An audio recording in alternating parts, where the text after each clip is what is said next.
Hello, everybody. Welcome to the stream. Tonight we're just gonna be hanging out for a little bit. I'm waiting for some dinner to finish. Ow. Waiting for some dinner to finish heating up. It's gonna take like a half hour. So in that half hour, I figured, hey, why not stream a little bit and do some demos and stuff. So first off, let's try the Sephiria demo. Let me just double check a couple of things here. Okay. Sephiria or Haste, really. I think one of those is what I want to be doing. So, let's go ahead and open up Steam and see what those are. Also, there's a game called Hole. There's a game about digging a hole, but there's also a game called Hole, and it's a extraction shooter. It's only $5. I'm already following it. Overwhelmingly positive. You know, shit, if it's $5, if it's only $5, we might do some of this tonight. I'm gonna go ahead and add it to my cart. So let's look at what the Haste demo is. Does this game have a demo? Yes, I have downloaded this demo. This is a fast-paced action female protagonist roguelite. So with that said, let's go ahead and try the Haste demo.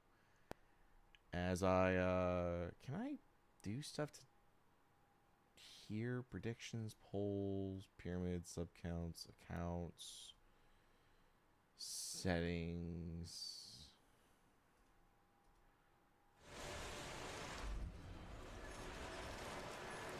Isn't there a way to set your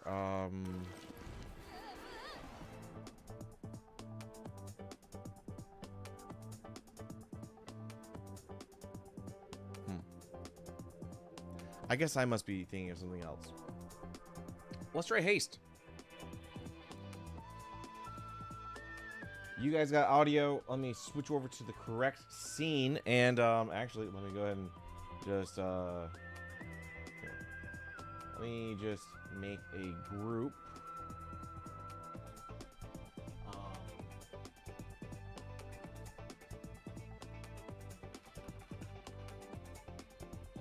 And just put some things in that grouping. Now we can just hide that group. Okay, so let's try some Haste.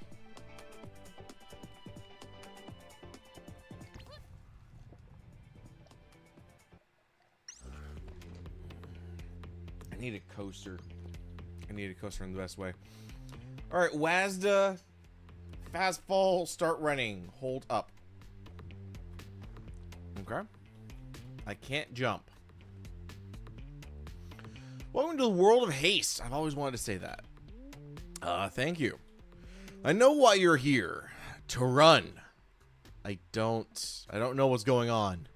Oh, well, I'll explain later. Just run and leap. I can jump? Left shift to go faster. Ooh. Okay. Bad, right? Good. Okay. So we gotta go with the curves.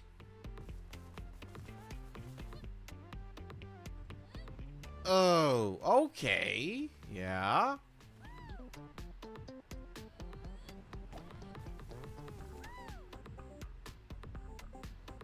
Ooh, yeah, there we go. Ah, okay, that was not great. And now, wait, too soon. There we, okay, a little early there, a little early. Okay, here we go. Oh, we're just running. Okay, so now that you've got the basics down, remember also use your board. I know what that's about at least. Just do good landings to build up energy. And then I use my board whenever I need a burst of speed or a little extra distance. See, you're not all clueless. No, I'm still a little clueless here.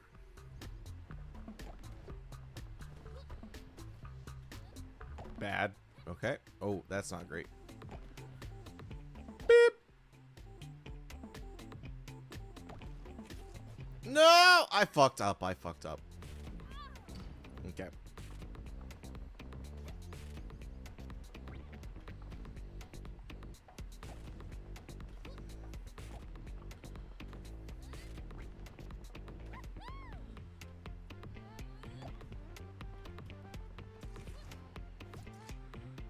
Okay. There we go.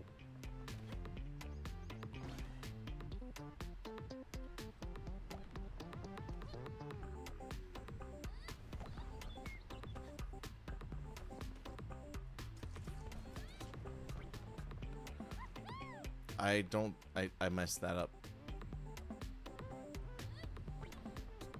Yeah, I messed that up. Okay.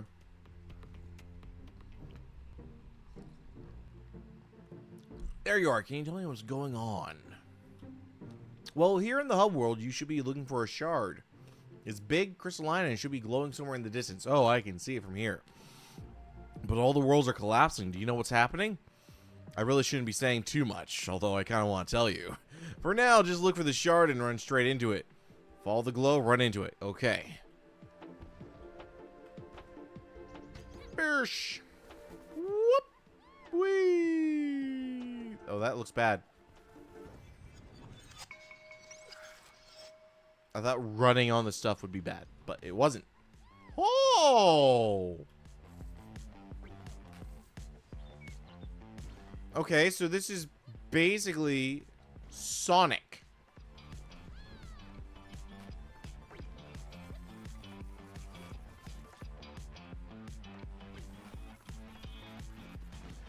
Yeah, this is new age Sonic.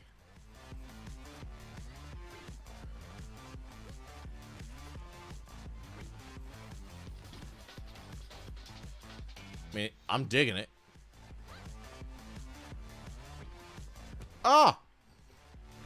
I hurt myself. Okay. 289 405. Ooh. Middle path.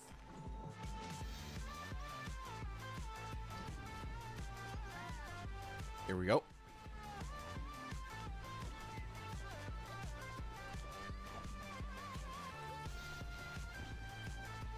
Ooh.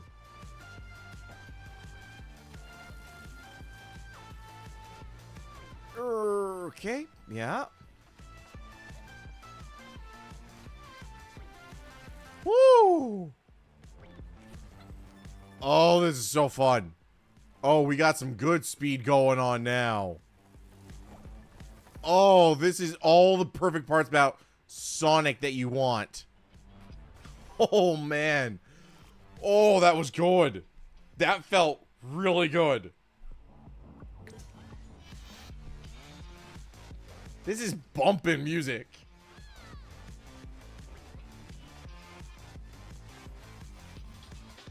I'm gonna have to record this again because I want to make a video out of this. Oh, how I want to make a video out of this. Ooh. Ooh.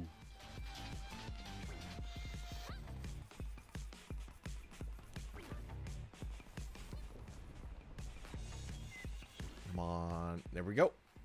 Up we go. Ah, I didn't quite get that many sparks.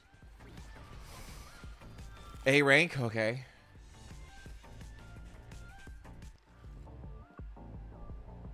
It's a shop.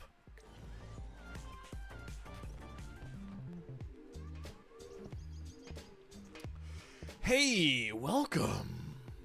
The worlds are collapsing. We gotta get out of here. Don't worry, I only set up my research stations in stable places. We have plenty of time. Several minutes at least. If you haven't found any sparks, I would be happy to take them. In return, I can use them as manifest items for you. Oh, that seems useful. Okay. Shop it is. Big Pumpkin. Big spark magnet. Ooh. Gain. U. Yes. What's over here? Nothing? Okay. I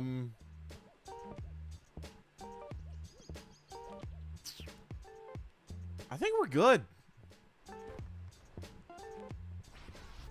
Yeah. Let's go. I want to see what the question mark is.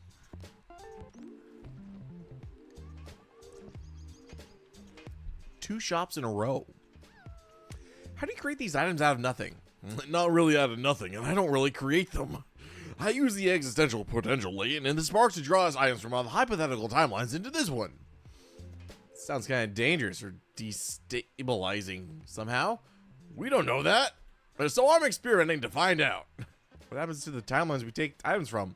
They're hypothetical timelines. We don't even know they really exist. But the items end up really existing? Yeah. I haven't really figured out all this out yet.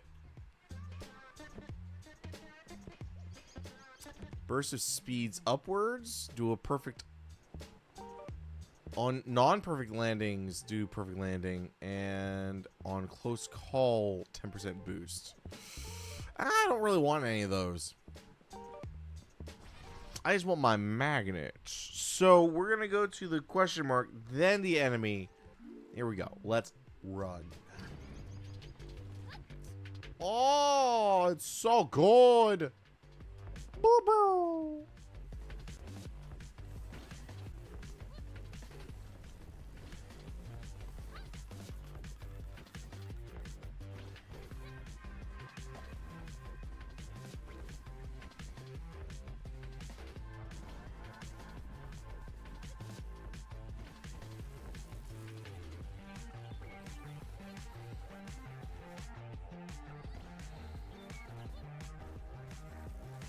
This really just makes me want to play a Sonic game.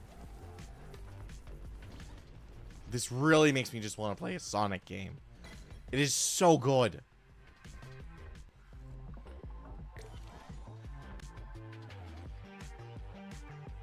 A dangerous place. Passing through an unstable world, Zoe has ended up in a dangerous place. At least she's not alone. Niata has found not only her, but also the way out.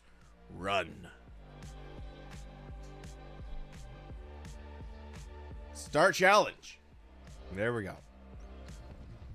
Oh, this is bad. Gotta go. Find the portal. Where's the portal, sir?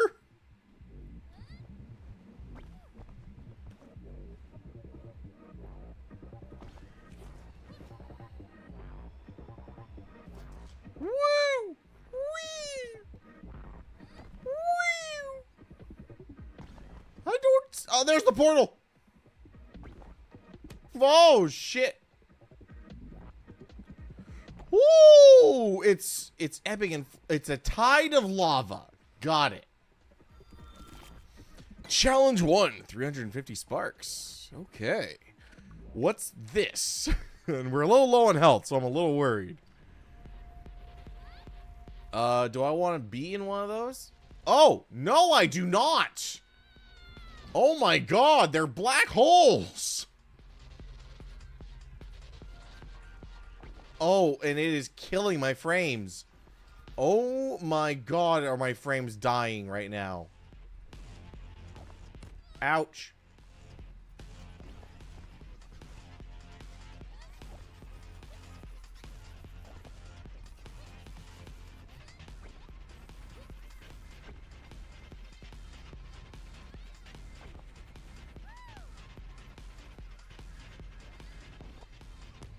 Ah, shit. There we go again. Through here, like this. Speed boost. Ooh, ooh, ooh, ooh. Here we go. Yes.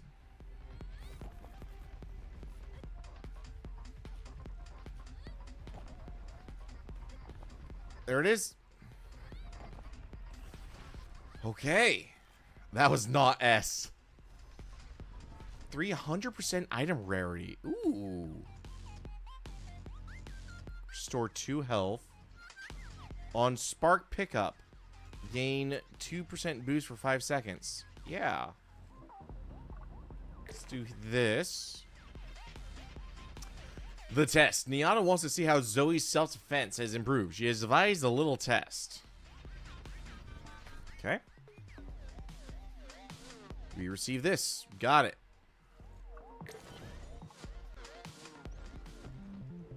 Hey, buddy, I got 1,800. What you selling? Yes. And yes. Thank you, sir. Goodbye. Good business.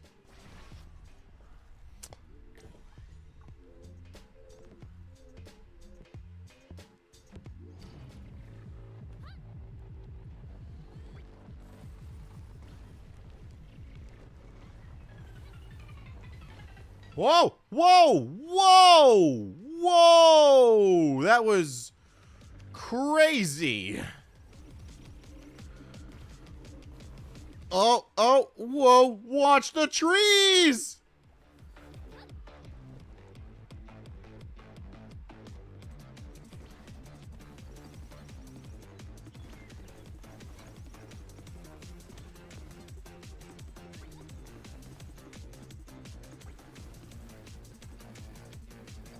Oh, that was a lot of boost. Oh, that was a lot of... Oh, that felt good.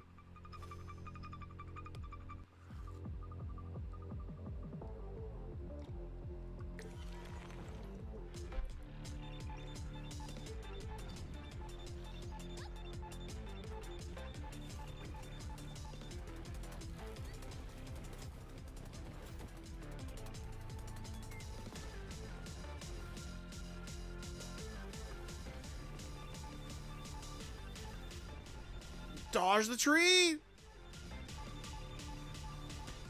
There we go. Okay. Okay. Oh my god.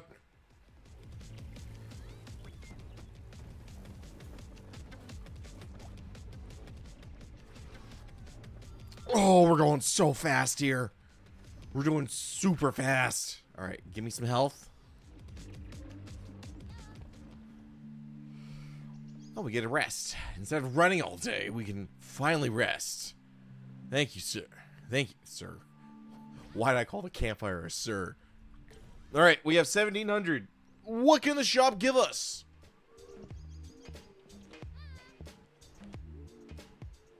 Permissing health? Give me a big old pumpkin.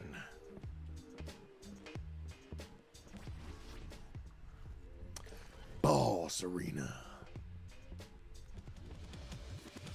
All right, battle begins. Woo! How do I attack? They did not go over this in basic training. They just said run. Oh, okay. Ah, shit. All right, we just got to get to the boss, right? Yeah. Okay.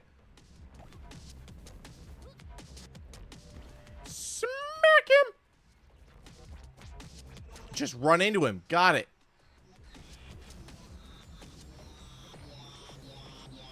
We can make that work.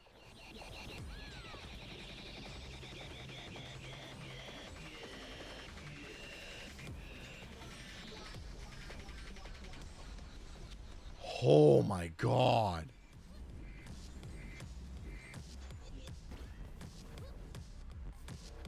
Come here, buddy. Boom.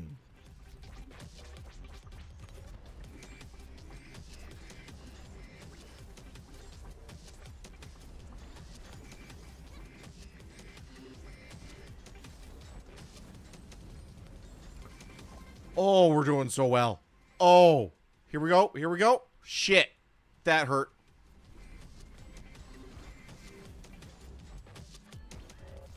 All right, off to the side, off to the side. Build up our speed. Where is he?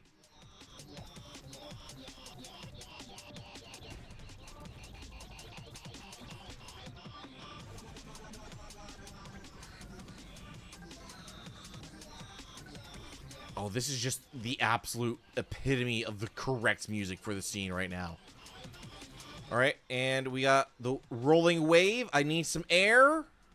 Boom, we cleared it.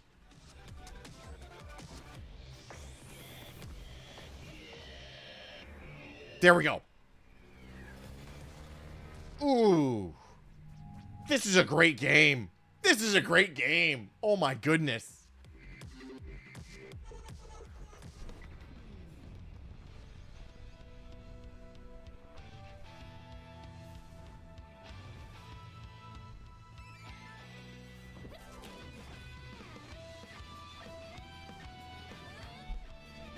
Oh, fuck. Shit, that looks like it hurt. Good lord. Yeah, that shit's on my wish list. That shit's staying on my wish list. That is so fun. You completed the shard. Congratulations. I can't believe I did it. It was pretty easy. Did you see me? Whoosh and bam. I'm honestly very impressed. I was kind of looking dicey for it there for a while. Are you finally going to explain what's going on? Not yet. Gotta buy the whole game for that. There's a lot more to do and discover in the full game. This is it for the demo? Unfortunately, but you should wishlist the game. It's coming soon. How soon? Sooner than you think. Goodbye. You know what? No. After they say goodbye, it should just close the demo. It should be like, you don't get to say anything. It just, when you say goodbye, it's just bloop. Oh, that was wonderful. Absolutely wonderful. Positively enjoyable. All right, so what is Sephiria? And what demo did I get here? Inventory management, action, rogue light. Okay. Let's try Sephiria out. Let's go ahead and... Oh, there was one thing I wanted to look up.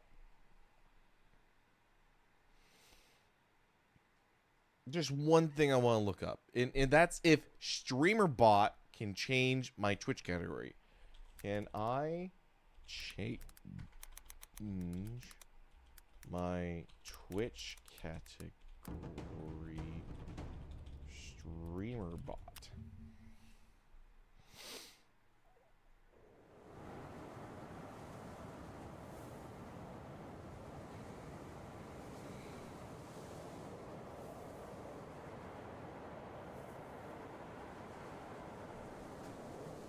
Be right back.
Okay, I'm back. I've got my dinner, and we're gonna try and figure out how to. We're gonna watch a Nutty video and see what he says to do. So the way that I did that, if you watch the video, is let's go over to StreamerBot. We'll make a new thing here, and we'll just add a new action here that says like change category Apex, okay? And then we'll do a simple sub action, and we'll say Twitch, change the category, which is under, where is it? Channel, set game, and then we'll set the game to Apex Legends. Just as you can do anything you want, you can do like, I don't know, Pokemon or whatever. Change category, and then we'll make a second one. We'll go change category, and we'll say just chatting. Okay, and we'll do the same thing. Okay, there's no Control C. I don't know why I tried that. We'll just copy that. We'll paste it here, and we'll change this to just chatting. So there's a new feature in StreamerBot that can detect whenever a new process starts and stops. So if you use the new triggers menu, this is brand new, by the way. This is publicly released this week. You can right click and you can add all these different triggers. So there are triggers for like when ads start running or like when you get a hype train. But if you go to the cores processes, you can see process started. Okay, and we're just gonna put that in. For now, we're gonna just leave it empty. Okay, we'll leave it empty first. And then for just chatting, we'll do like processed. Probably let's disable this so it doesn't like change my. So it sounds like you have to set up every single one. Yeah, set channel game.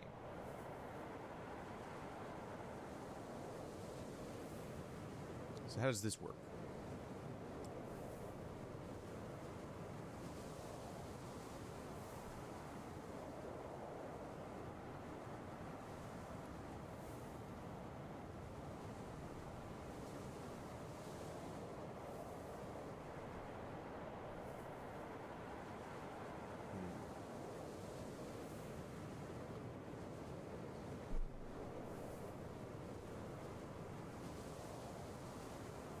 Or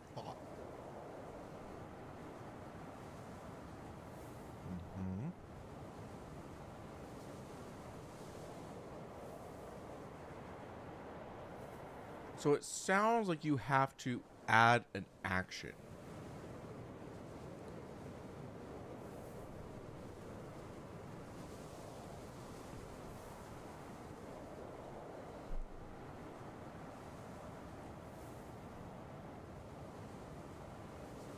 Like on Twitch, channel, set channel game, set channel title, set branded content.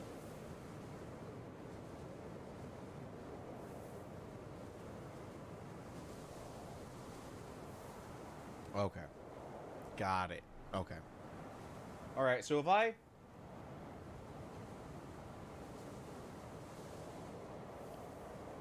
was doing a lot of stuff, we would set that up, but yeah, right now I wonder.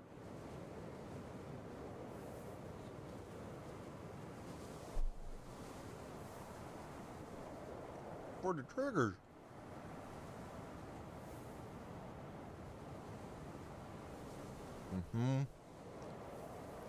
We can do a hotkey.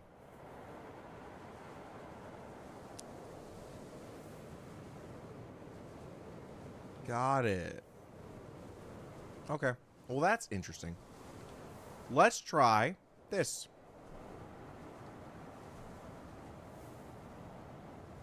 Decline. Okay, that was the game making those weird whooshy sounds in my ear. I was being like, what the fuck? Am I going crazy?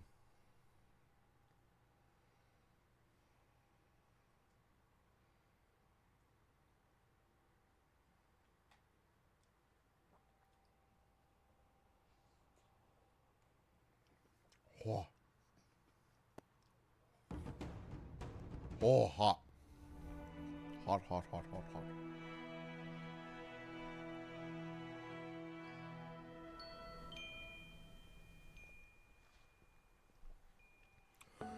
Alright. Start game. Snurf.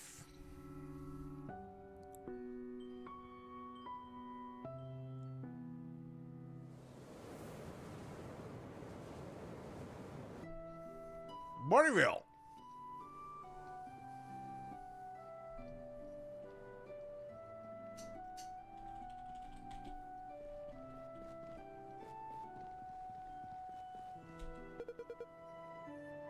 Morrow. Today is already the day of fate. You're probably worried, but I'm sure I'll be fine. Just keep going right. Okay. I can dash. You're the last. Drink the potion and get up there. It's really bitter, so be warned. Last blue potion.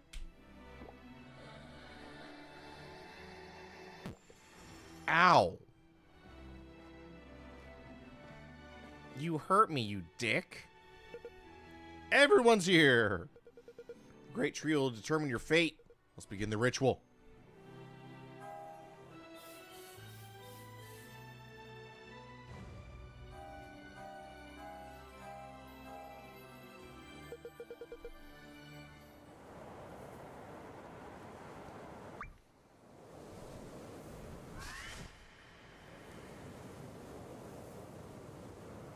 I don't think it was supposed to do that.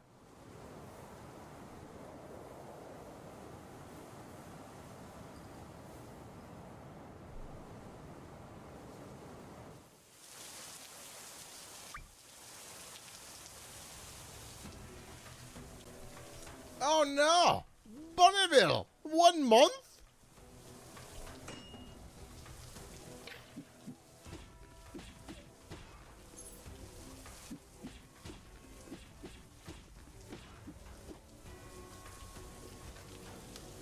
Dash is recharged periodically. Got it.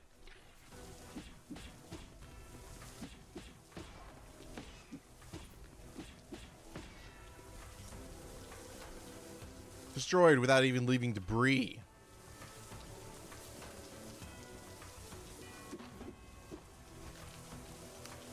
Block allows you to ward off all enemy attacks. Defend against the direction of the enemy's attack. Defending consumes MP. Guarding with precise timing activates perfect guard, consuming less MP. Or is deactivating and cannot block attacks. Got it.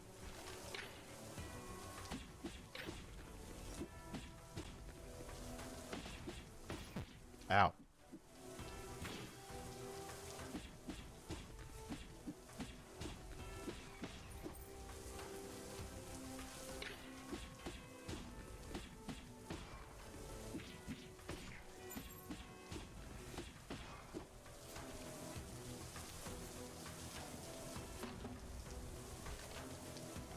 Cleave. Cleave while blocking. Okay. Block when pressed. When guard is successful, the cost of a cleave is reduced by 50% and by 100% on... Okay.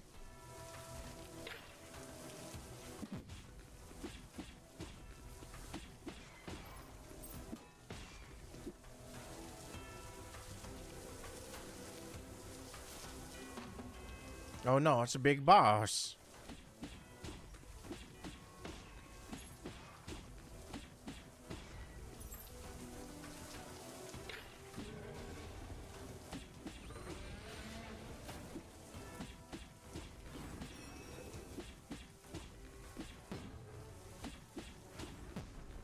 Ouch.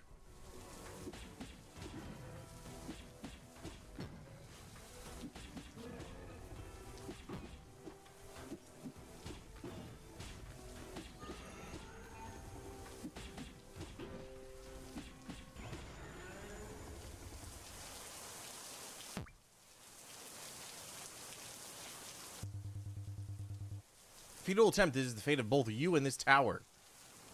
Okay.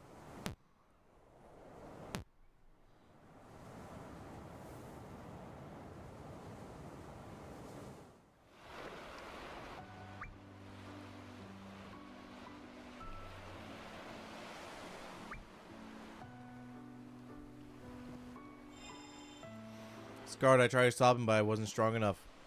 The tower should not meet at such an end as this. You must stop Asgard and his followers. You won't be able to do it on your first attempt, however.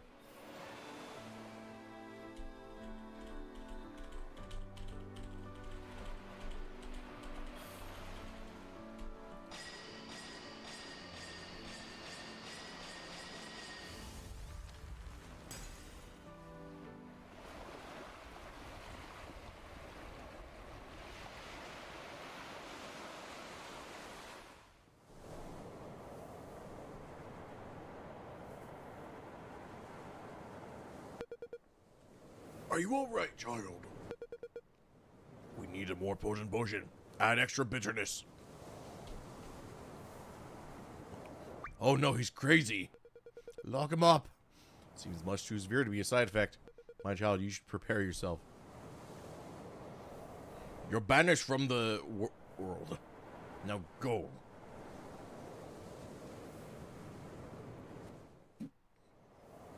Oh no! It's...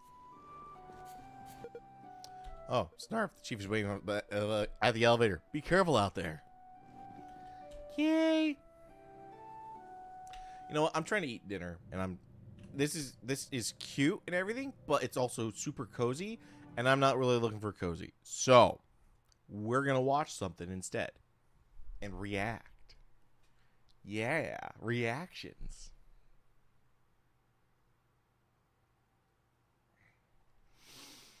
Okay, so on to YouTube. What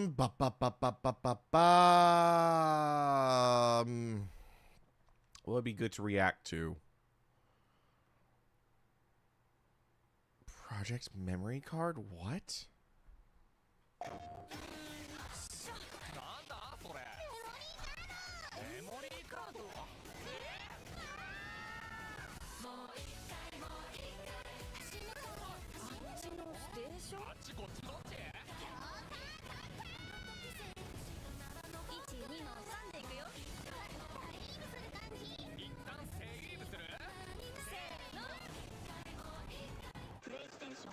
Okay.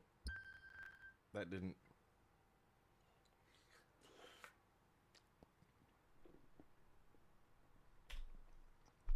Is this a Fortnite thing?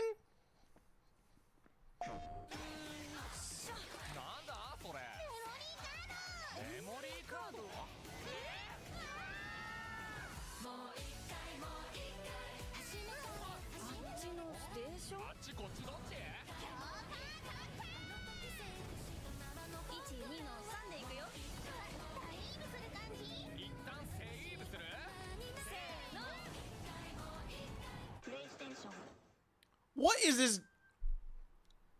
What are they trying to say?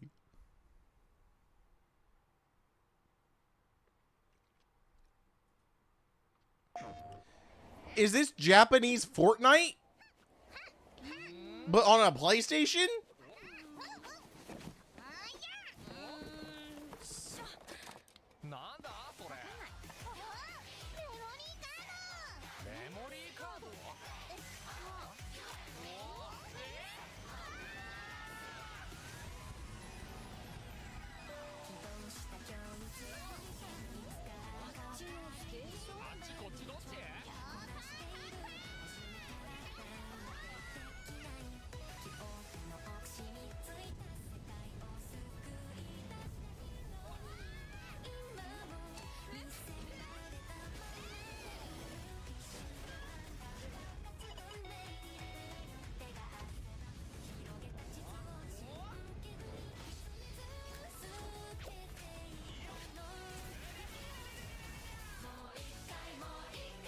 What is Project Memory Card?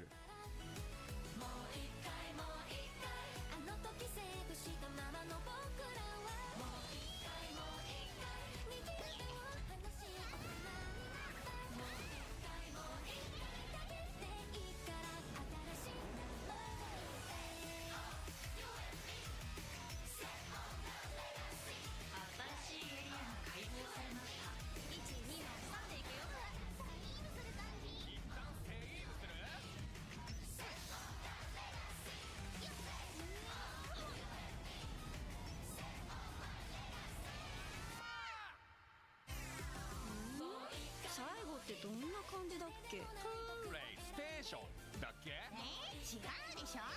プレイステーション。ドドドンプレイステーション。あれどんなんだっけ？あ、プレイステーション。プレイステーション。 What is this?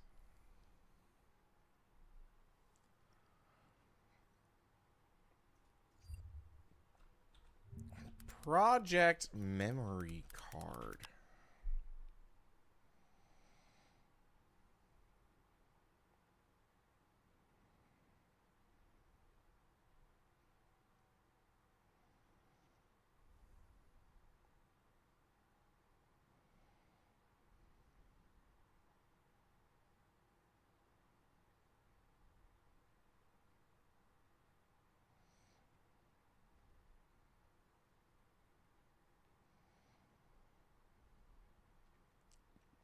I have no idea what that is. It's crazy. It's crazy looking. Is there any more detail about what is going to be actually in the director's cut of Yakuza 0?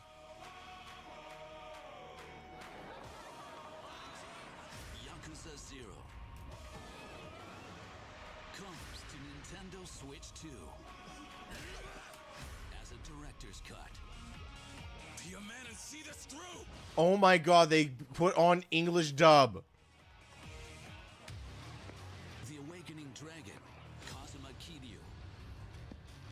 The Caged Dog, Goro Majima. Witness the beginning Did they get Mark Hamill back as... by fate. But Dojima gave a direct order to the three of us as his lieutenants. He wants that empty lot, and we're gonna get it for him by any means. I do not like that voice actor. Sparks a brutal war, and a young woman gets caught in the crossfire of the criminal underworld.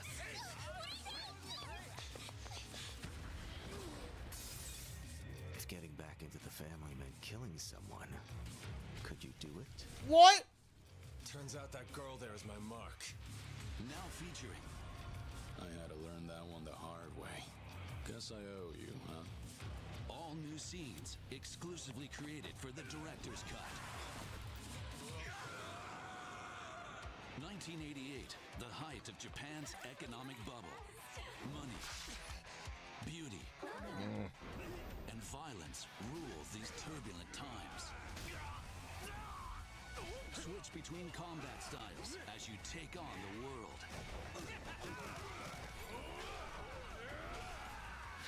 But don't forget to take a break and indulge in what the city has to offer. Thank you very much. What did you think? And for the first time in the series, cooperative online battles.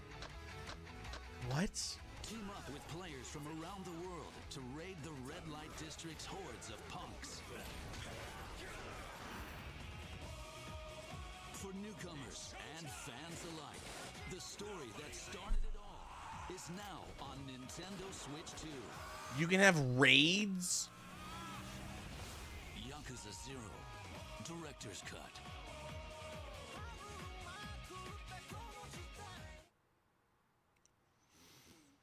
I do not... Oh. I don't know how to feel about that. I really don't know how to feel about that at all. Yeah, that's weird.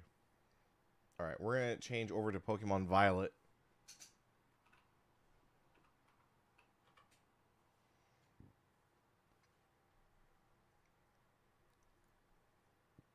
All right. So let me go ahead and move cameras and shit.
Oh wait, shit. Hold on.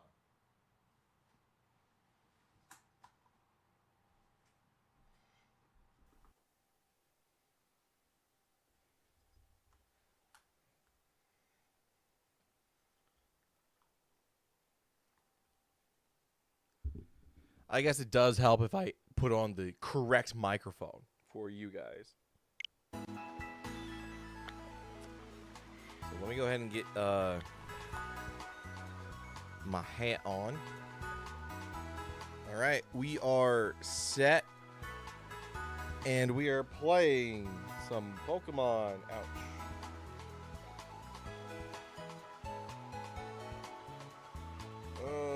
Reset and start. Okay, so we are back, and can I capture that? Have I attempted to capture anything? I have. Yeah, this is the entire island of disappointment.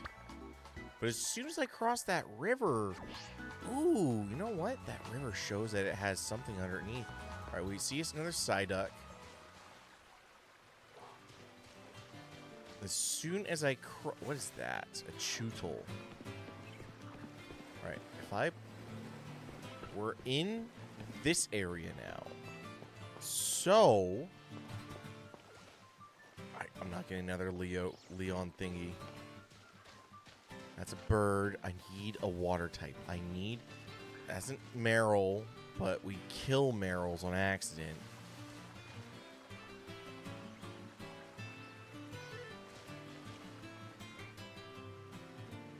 I want to know what that thing is, because that looks cool as shit.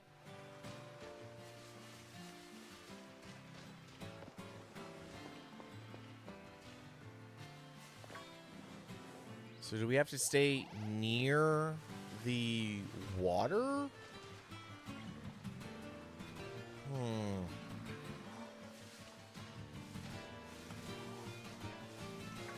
They're chasing after me, so I gotta be careful. Maybe. All right, let's circle around and try and find something else.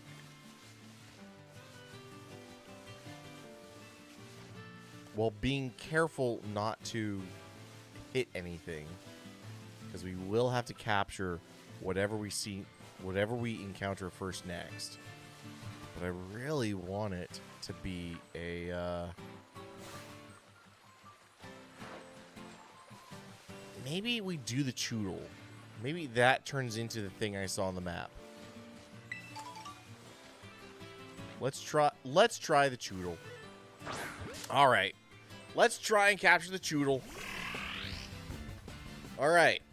So, we've lowered its attack, and we're 4 low. Well, do I have anything lower?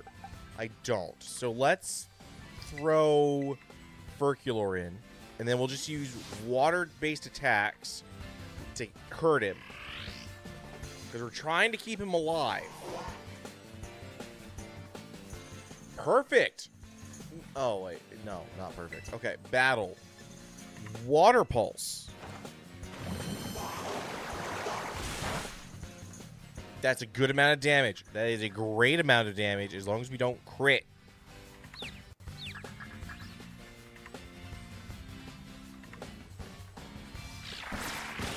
Okay.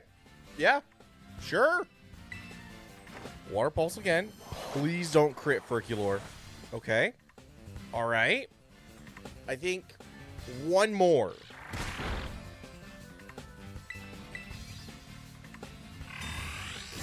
Okay.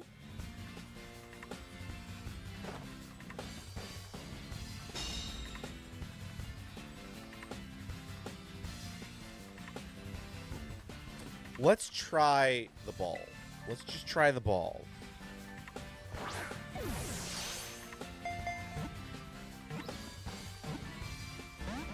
Ah.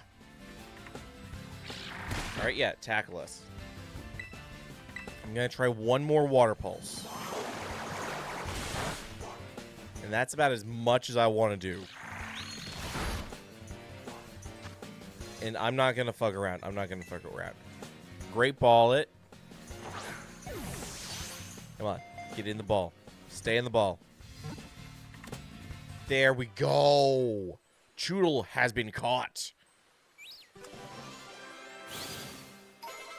Fucking awesome. Choodle's data has been added to the Pokédex. It's 1 foot tall, 18.7 pounds. A popular game among children is to lift up sticks that Choodle have been onto to see whose Choodle can hang on the longest. Yeah, that is barbaric.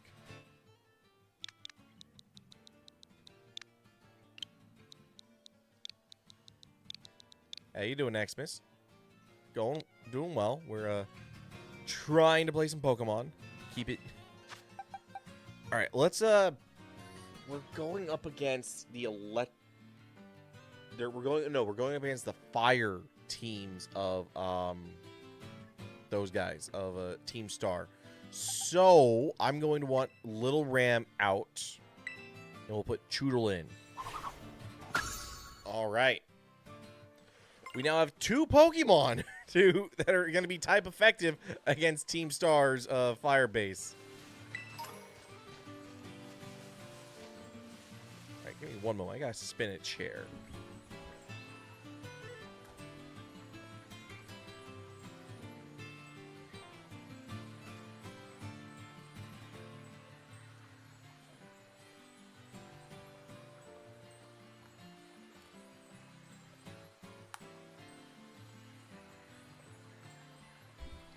All right, chair that was in my way of chat, is now out of the way.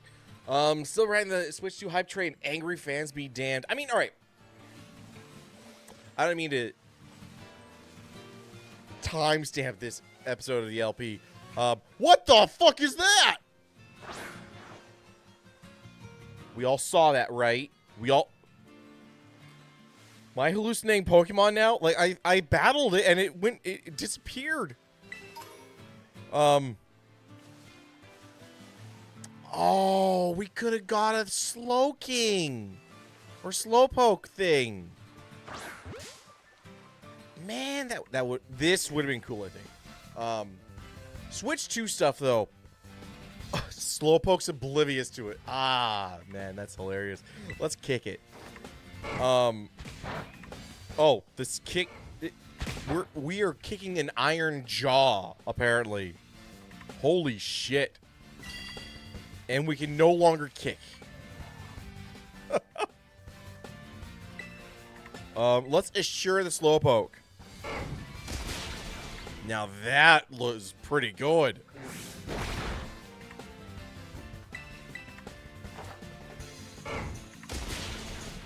I'm glad that we had double kick disabled instead of assurance there. That was great. In terms of fans, though, being mad at the Switch 2 announcement and stuff, I don't get the severity of why they're being mad. I mean, it's pretty much agreed about what we saw. I mean, we got some really good things. Like, Deltarune has new chapters coming out at launch. Silk Song is... I'm not going to say is guaranteed, but Silk Song has been shown to be, yo, that's coming next year. So, people can talk about that. And all right, what I will say, it is partly Nintendo's fault about price. The games that they're going to be showing are not going to be the most mind-blowingly technically advanced games. These are all games that are going to... They're saying Metroid Prime 4 is going to run at 4K, 60 frames a second when docked, or 1080p, 120. I think that is basically the same as them saying, as Sony saying that the PlayStation 5 is technically able to play 8K. technically, yes, and there's like 3 games out there that make that not a lie. We're not going to be able to get that performance. The Steam Deck is better, is more powerful than what we've seen the Switch 2 to be.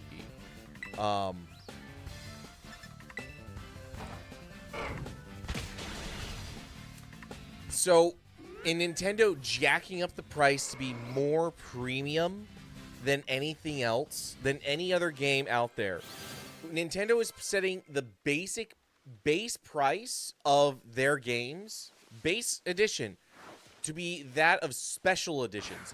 And is there any reason why these games couldn't be played on something other than a Switch 2? Unless they are simply using, like, we have 2 mouse modes. Without that, I don't think it's worth it. I don't think the Switch 2 is worth an $80 or $90 game. I think they should have held back on the price of the games and pulled it back to be like, you want to play these games? Great. They're not going to look as pretty as the ones that you can buy on the PlayStation 5 for $50 more than this console. By the way, those games are going to be $20 to $30 less on the other console. Or, if we want to go PC Master Race, circle jerk, I don't care about the PC Master Race. I think PC Master Race is a little too far up their own asses. All based because of economic climate. Okay. They can claim that all they want. However, they are charging the price of digital games. Digital games are not subject to tariffs. IP, all that stuff. They are the only company that is saying, we have to raise the price. We have to raise the price of our games because of these economic tariffs. They're the only company that has done that so far. So unless Microsoft, unless Ubisoft, unless Activision, that's now Microsoft now, unless Sony, unless every player across the board follows suit and says, yeah, we gotta jack our prices up $20, $30. If everyone else doesn't do it, then Nintendo's full of shit. Who's trying to learn Scary Face? Oh, the Taurus is trying to learn Scary Face. Someone has to be the bad guy and break the ceiling. All right. If, and hopefully when these tariffs do get rescinded, if Nintendo doesn't come back and be like, hey, now that the tariffs are gone, we can lower those prices. Right, guys? No. We're now... Unfortunately, it was posed like a few weeks ago that we should be expecting to pay $100. That I think someone was talking about this with like GTA, surrounding GTA 6, that players should be expecting to pay $100 for a video game now as a base level entry. And he was laughed at. The guy was laughed at, be like, players don't want to pay $100. They did drop the price on the 3DS after launch. True, they dropped the price on the 3DS after launch. However, the 3DS also had a horrible launch. Absolute horrible launch. The 3DS launch was so bad and so ill-supported by Nintendo that to bring people back into the 3DS, they had to have the Ambassador program. Let's not forget the Ambassador program, that steaming pile of crap they had, which was the Ambassador program. It was like, hey, we're sorry we haven't released anything new on this brand new handheld console for you. And by the way, we're going to be releasing an updated version of it in like a year. Like, get the hell out of it.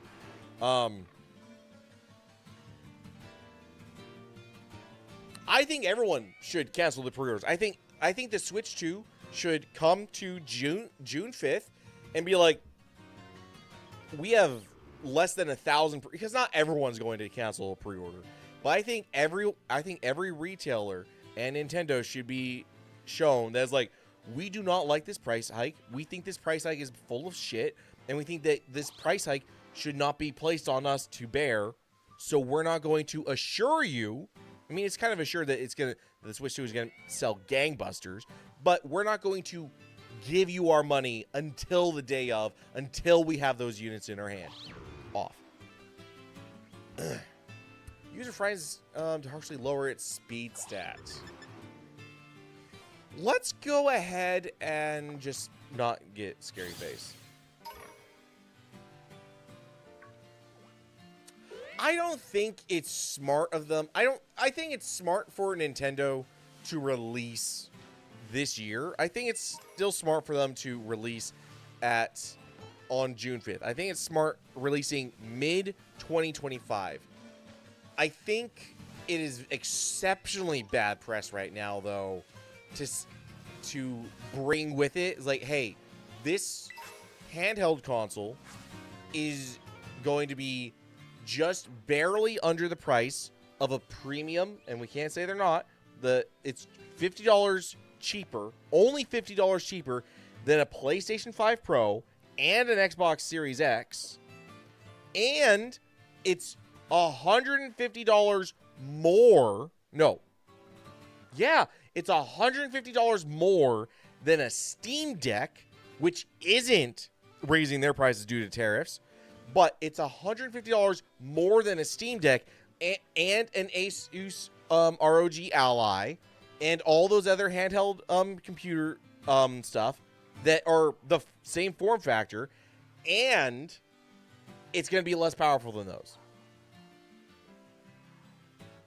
I think Nintendo so far has shown a lot of promise of the value that we can expect, and I think they have the benefit of a long history of having some really great games, but I don't think that Nintendo has that much value to weather the storm of hiking up these prices. If they were hiking up the prices up to the $80 and $90 mark alongside other players in the industry, this would be a lot easier pill to swallow. But let's not forget, we already don't like paying $70 for a brand new game. When I bought Monster Hunter Wilds the other, a few weeks ago, I sure didn't like paying $70, especially when I know if I waited 6 months for the DLC to drop, that by the time the DLC drops, I could have bought the base of Wilds and the DLC for probably less than $60. So, I think Nintendo is running straight up against the limit, and they are crammed against the wall of that limit right now of what people are willing to be paying for entertainment value of video games. So until we see what other players in the industry are doing, I think Nintendo is just going to be the scapegoat and the straw man and the bad guy. But let's also remember, they're kind of being the bad guy here. They are kind of being a bad guy.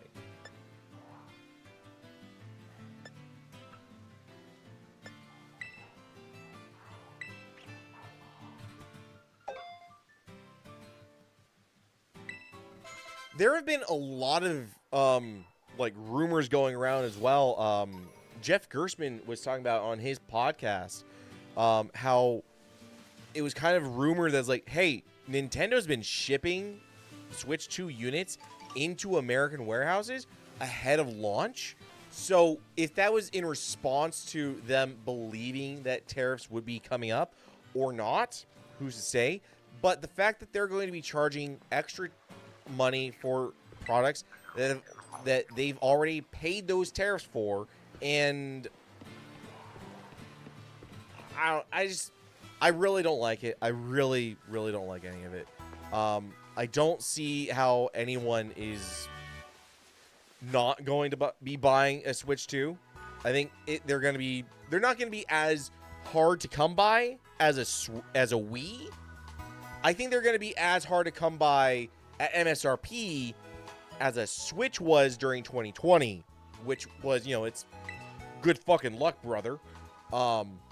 It's definitely going to be a successful launch.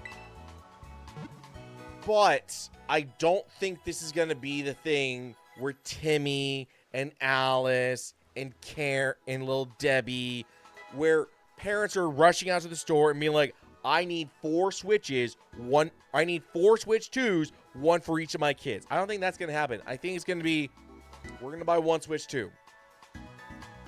And then that's it. I don't think this is going to be the case of, oh, we're a household with 5 Switches in it. I don't think that's going to be the case with the Switch 2. I think that household that has all those Switches already is going to look at the Switch 2 and be like, no, we need at most 1 Switch 2. We don't need multiple Switch 2s. Which, honestly, that is where Nintendo is probably really hoping people do. They want people to be buying 3, 4, 5 Switch 2s.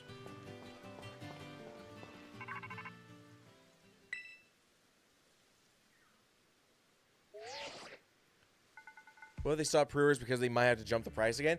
If they jump the price from $450 up to $500, that gives everyone the easy sight to be like, is the Switch 2 as powerful as a PlayStation 5? Is the Switch 2 as powerful as a Xbox 360?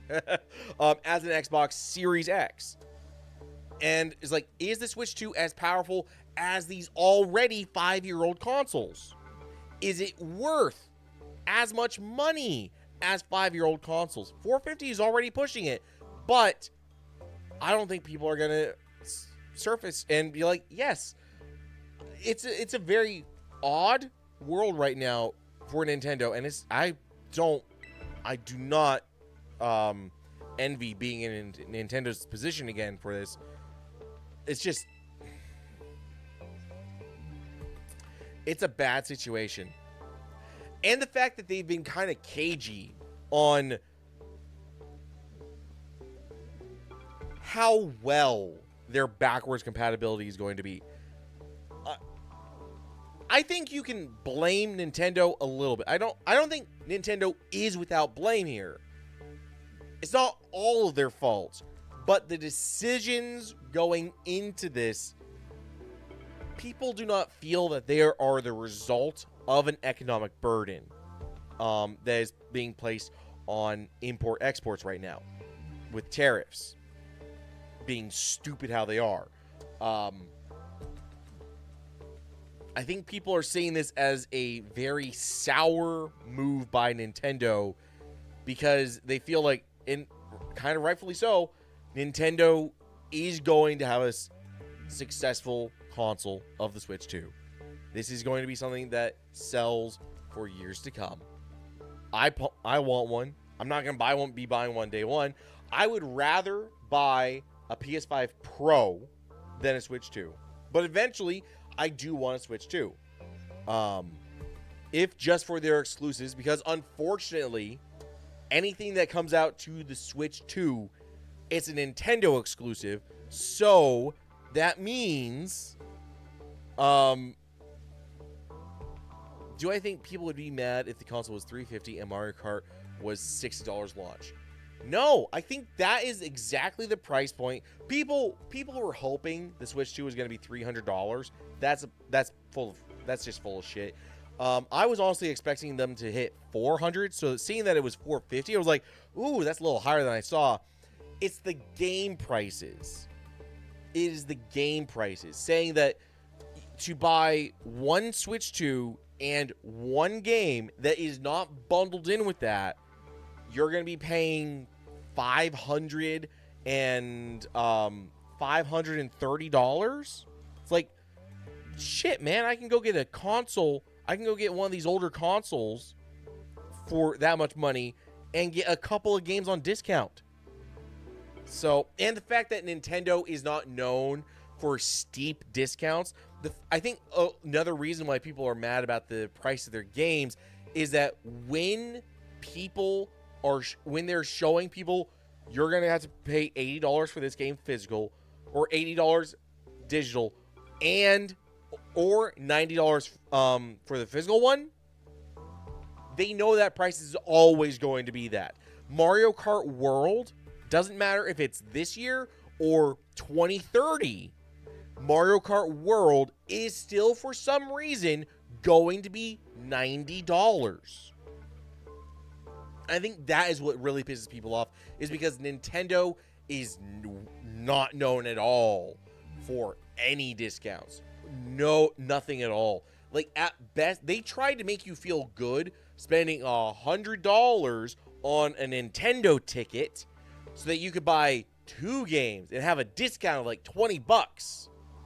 It's like, really, Nintendo? Like, shit, they got me for that. That's how I bought Tears of the Kingdom and and Super Mario Odyssey. I did the Nintendo ticket thing because it was the cheapest way to do it. And guess what? That is about the closest that Nintendo has gone to ever discounting those games.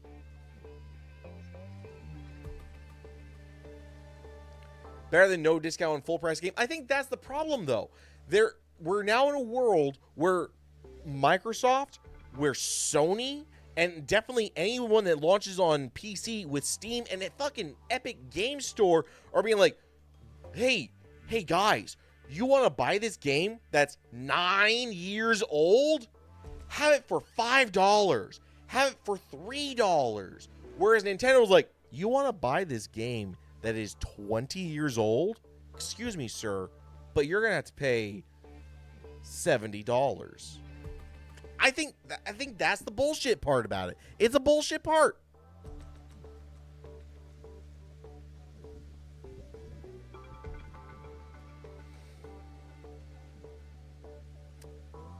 The fact that I bought Mario Odyssey the same date that I bought Tears of the Kingdom, and Mario Odyssey was a near launch title for the Switch, and it was still full price, and it never goes on sale. It still doesn't go on sale. The fact that Mario Kart 8 Deluxe, a remake, oh my god, the game, a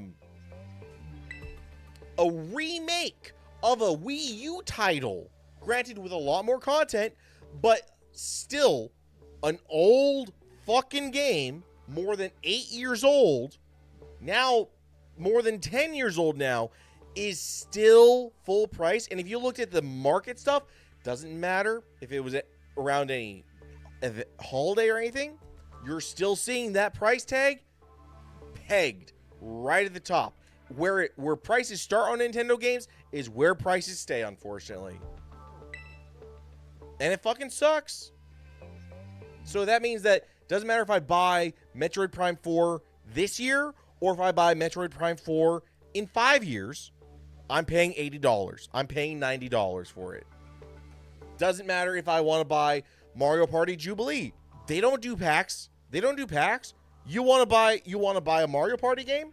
Doesn't matter if it's the newest one. Doesn't matter if it's the one from. Doesn't matter if it was from 17 years ago. It's still gonna be full fucking price. It's bullshit.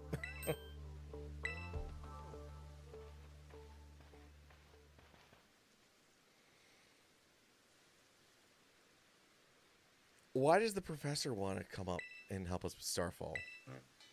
Oh god. No, your name is not Clive.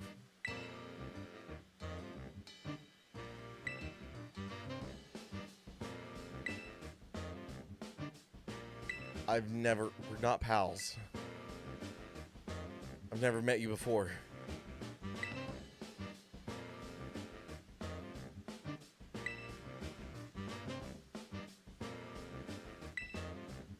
Tend to get a job well done. Not that you can take my word for it, but it's true.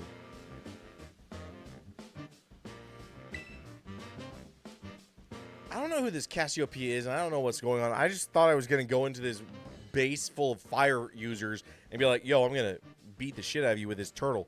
Kevin, spit that out. God damn it, dog. Why?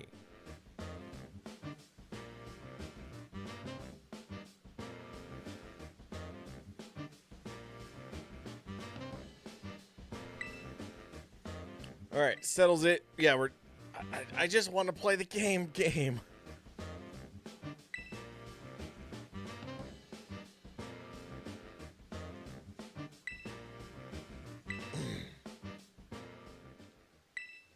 All right, Operation Starfall.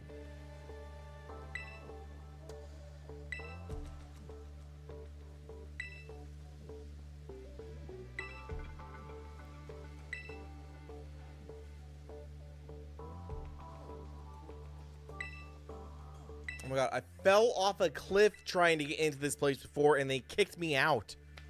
I know where I am, Cassio.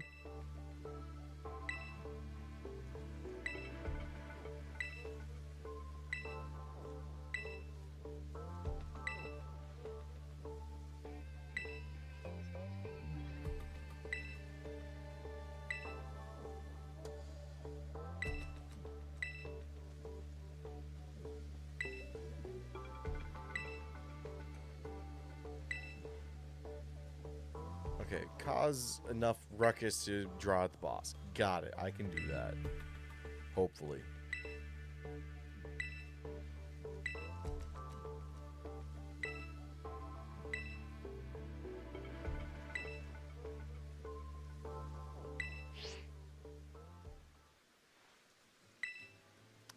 Clavel?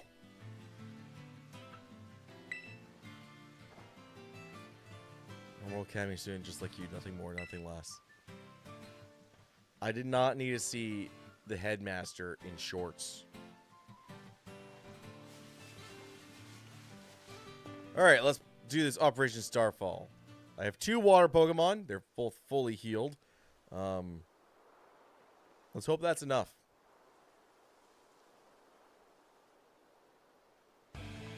You can't be here. This base belongs to Team Star. If you don't clear it real quick, I'll have to come at you in self-defense. No turning back. Oh, alright, time for my self-defense. The snot right out of you.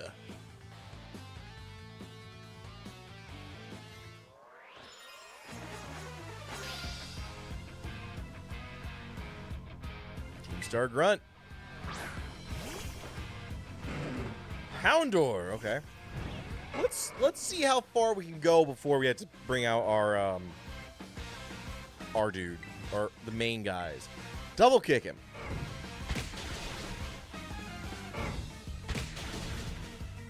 His Taurus might just be enough.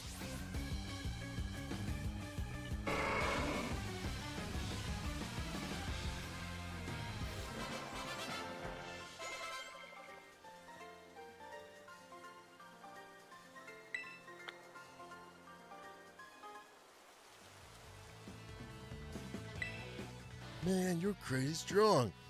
Are you that kid who declared war on us? Got me Narful. Thanks for the terrible news. Excuse me while I book it back to the rest of my crew.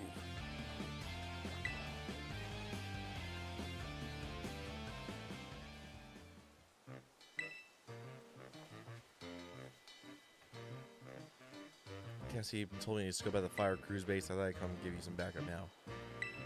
Guess I'm all set.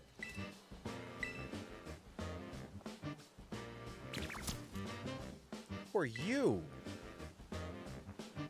Charlos?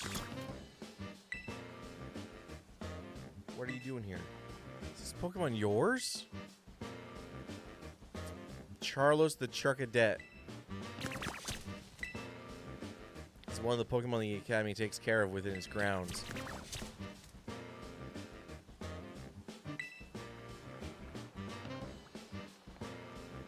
Feels like it depends on what you consider the value of the game actually is. I'm not saying older games shouldn't be valued, but Bayonetta 2 shouldn't be $60 in 2025. This is a goddamn Wii U game. And what I will also say, I don't think Super Mario Odyssey should be full price in 2025. And I sure as hell don't think that Super Mario Sunshine should be full price in 2025, but Nintendo sure does.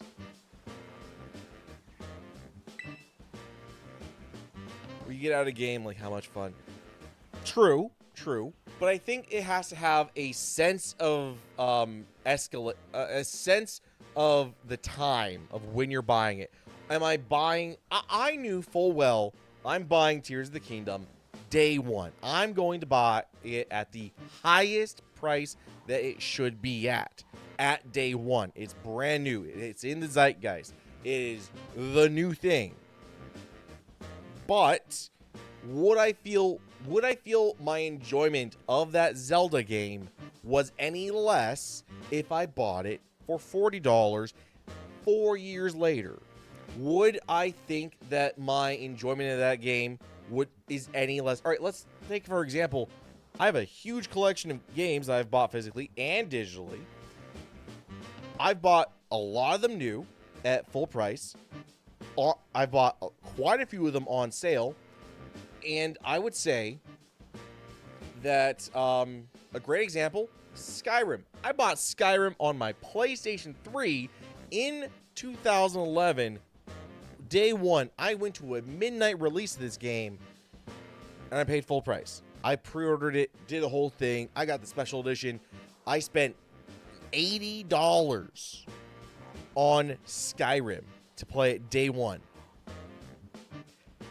And then I bought Skyrim on the PC again for a super discount price. I think Steam's having it on sale for like $10. And then they had a good sale of it on the PlayStation 4. I bought it again, and it was on sale for like it was like on sale for like $15. I still enjoyed Skyrim at every single one of those price points. Day one full price or heavy discounts later on. There are plenty of other games where if I went out and bought Space Marine 2 right now for $70, I think I'd enjoy it. Would I enjoy it less if I bought it at a discount? No. Would I feel more open to playing other games at the discount? Yes. I think it's exceptionally tone deaf on Nintendo's part in that they have a strict policy, it seems like, of never discounting games, especially all their first-party games. They can't do much about third-party games. About the only discounts on games that we do see happen are physical versions of third-party releases. Ubisoft's Just Dance. Ubisoft understands, hey, there's plenty of people that are going to buy Just Dance, insert year here, on day one. But later down the line, we're going to make more sales if we discount it to half off. Or, hey, 30% off. I think Nintendo and Nintendo with second parties, like what Metroid Prime is, because Metroid Prime isn't first party Nintendo, it is second party. And like Bayonetta, they co-opted that out to be a second party studio for Bayonetta 2 and Bayonetta 3. I think it is exceptionally tone deaf on Nintendo's part to never discount games. And I think they certainly bring an air of like, ooh, this game never goes on sale. It has to be good. But you also run the gamut, and I think they are running it right now, of if you never discount your games, people are going to be exceptionally less interested in trying something out. Someone that isn't into Bayonetta, into character action games like Bayonetta 2, are going to see that, oh man, that game never goes on sale. I'm not going to buy it. If someone isn't, like, I know plenty of people that see like the re-release of Metroid Prime. They're like, I've heard good things about it, but I'm not really into first-person shooters. And in their heads, they're like, I know that they would really like, having now played them, I know they would really fucking like Metroid Prime 1. But until they hear that from someone personally close to them, which in Nintendo's case, they spread a huge net, so they basically have one of these spokespersons in every household by now. But unless you hear from a personal friend or a personal guarantee of someone that you put your trust in, you're not willing to spend extra money on a high ticket price item like a Metroid Prime re-release, because you know, looking at the screenshots, looking at the gameplay, is like, that looks like it's a first-person shooter. I'm not really into first-person shooters. I'm a pass. When really, Metroid Prime is anything but a first-person shooter. And I know a lot of people, I've been trying to convince someone that is close to me to try it. Having had such a great experience myself with it, I am trying to convince this other person to try it. And they keep coming back to me. It's like, I don't want to emulate it. I want to play it on my Switch, but I don't want to spend $60 on it because it's not my type of game. Pokemon games are a great example. There's a lot of people, me included, who would be like, I would love to play a Pokemon game. I bought this. The only reason I bought this Pokemon game is for this channel. And I didn't even buy it. I have someone else that is loaning their copy of this game to me. But Pokemon games do not go on sale. Ever. If I want to go... If Nintendo had a storefront, they would be the type of storefront, they'd be like, I see you looking at that... I see you're looking at Pokemon Emerald for the Game Boy Advance. It's a great game. Wonderful game. Everyone loves Pokemon Emerald. That'll be $75. It's like, why? Or however much a Game Boy Advance game was at launch. $40, $50. But they're the type of person on a console that is no longer being manufactured. They would have the gall to say that it's still worth every single penny that it was at day one. When they could open up so many people to their items if they just had the decency, I think, to offer discounts.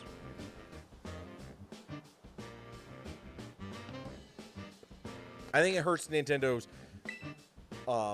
in a big way, and it certainly doesn't help Nintendo in situations like this where they're jacking up the prices $10, $20, $30 above everyone else. I think it invites them wholeheartedly open to the kind of criticism of saying, you're going too far, you're charging too much, we don't like you right now. I think that is a very valid and fair opinion to have about Nintendo right now with how they are structuring their prices.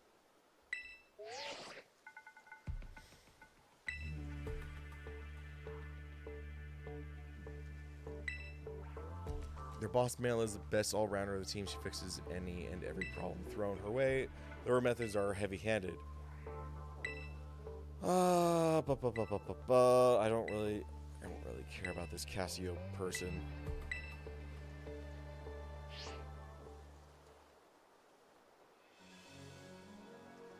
Alright. Well, before we go into this base, I'm going to go ahead and hit save on this. Thank you guys for watching. Hope you guys enjoyed the episode. If you did, click the like button and subscribe to this channel. I guess I'm just going to be calling this episode on the LP the Nintendo Switch 2 Talk. Hope you guys have a wonderful day, YouTube, and I'll see you next time.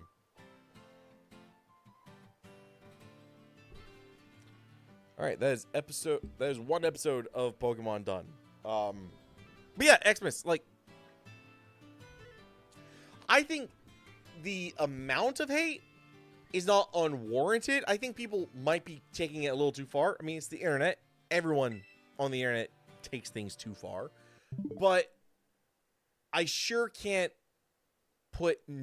I can't say none of the blame goes to Nintendo. I would say, at a minimum, half of the blame goes to Nintendo. Because we all know they're not going to lower the prices on new games across the board after these tariffs get removed. And these tariffs will get removed. Tariffs get removed all the time. Tariffs get replaced, get renegotiated. In 10 years, though, everyone, if this goes through, if Nintendo doesn't come back and is like, hey, we heard, games are going to come back down to the $70 or $60 mark. We're not going to be charging an extra Nintendo Premium, because that's what everyone's feeling it as. This is a Nintendo Premium, and it's not like the NES days where, oh, that has the Nintendo mark of quality on it. There is no Nintendo mark of quality. There is a Nintendo mark of polish, and it's coming across as a Nintendo tax. And that really sucks. I don't think all of the blame necessarily, like you were saying earlier, I don't think all of the blame necessarily needs to lie at Nintendo's feet. But if these prices do go through,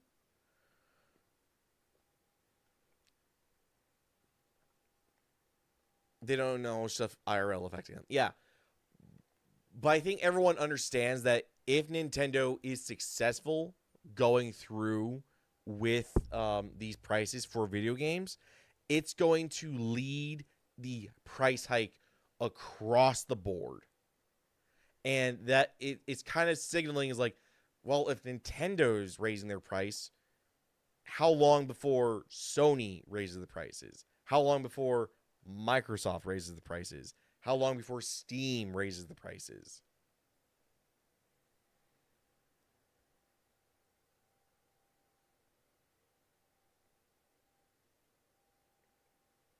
Yeah. It definitely feels tone deaf. I fully understand, and I do kind of sympathize with them. They've been wanting to launch the Switch 2, and I feel like they've had the date of June since like 2023. But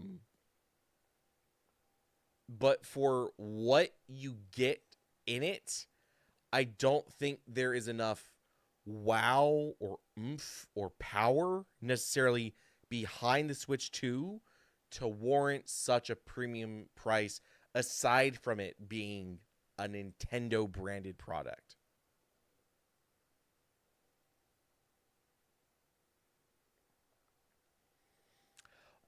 I think it's partly people want Nintendo to actually acknowledge, yes, there are circumstances in the world that are making us make these decisions. These decisions are not coming just from us, but we are looking at the outside world. People want them to admit that. But I think people are also seeing it as, do I want to pay a Nintendo tax? And that's what this feels like a lot. It's like, in the GPU world, it's, do I want to pay the NVIDIA tax? Do I want to pay the iPhone tax? There are a lot of people that say, no, I don't want to pay the NVIDIA tax. I'm going to go with Intel, or I'm going to go with AMD for my graphics card. Yeah, it's not going to be as greatly performing, but it is going to be half the cost. On the phone market, people are like, I don't want to pay $1,600 for a locked ecosystem phone that has really kind of stagnated since 2016. They kind of want to say, well, I'm gonna go with the cheaper options from a plethora of Androids. People are getting tired. I think that people are getting really tired of paying premium taxes for labels that don't bring as much value as the tax warrants.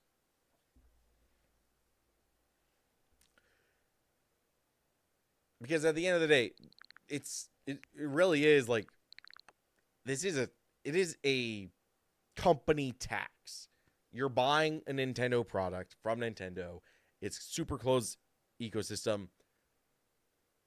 You're paying a little extra. It's, oh, we're Nintendo, so you gotta pay a little extra. It's like, come on, get the hell out of here.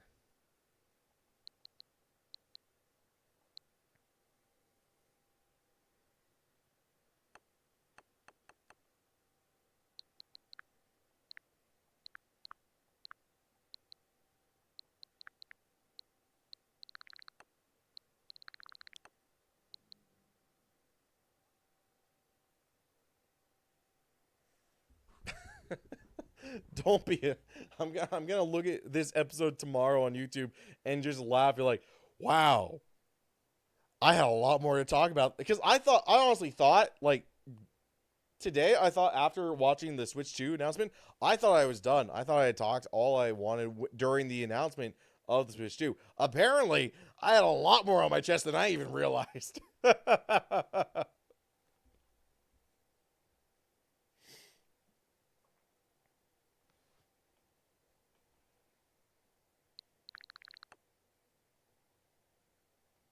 I'm also now looking at all my games, and I'm like, man, I haven't finished any of those. I haven't finished this. I've barely played Smash. I haven't finished Mario World. Haven't played any Animal Crossing. I haven't done anything in Mario Kart, it feels like. Ah, you're very good at bringing up topics. I didn't even realize that people were as upset until, like, I got back from work today, that people were this butthurt. I heard some rumblings like, oh, I really don't like the price that Nintendo's doing. I had, like, heard the faintest of rumblings about the price being what it was. But yeah, after I got back from work, I'm like, oh, people are really pissed off.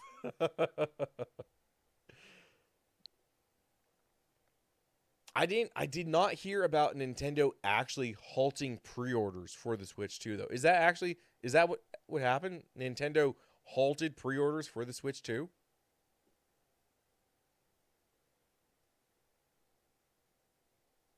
God damn.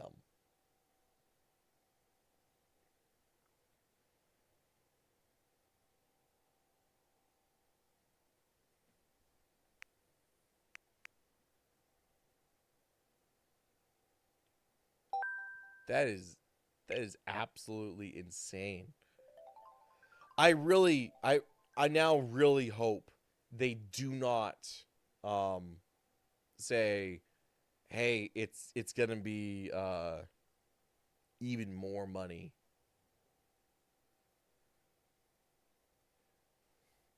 I really hope they don't. I really hope they do whatever they can to keep it at the 450, because I think people are kind of stressed, like, 450 for this seems kind of a lot.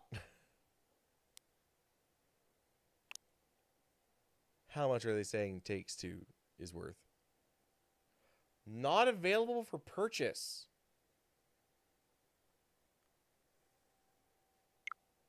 What?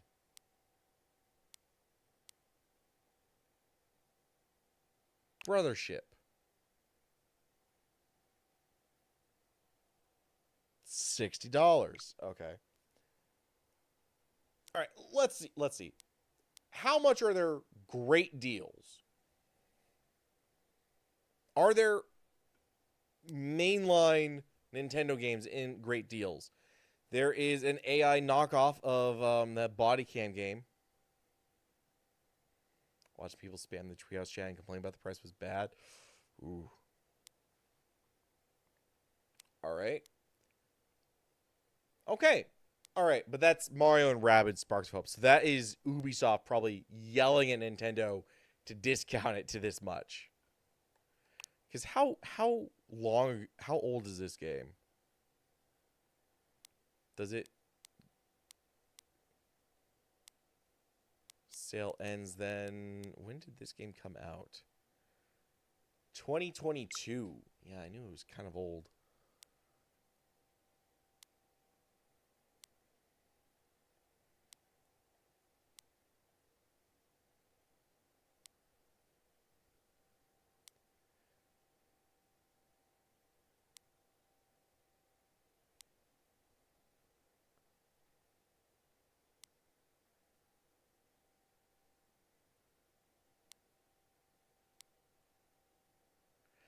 How is Brotato anything more than $1.50? I don't know.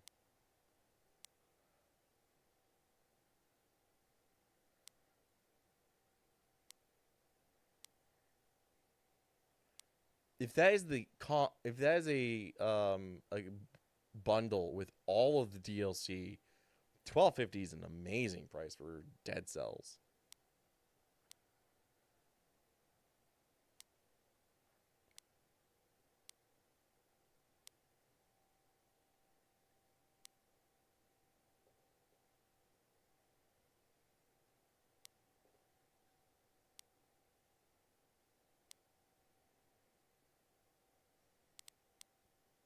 That is a travesty.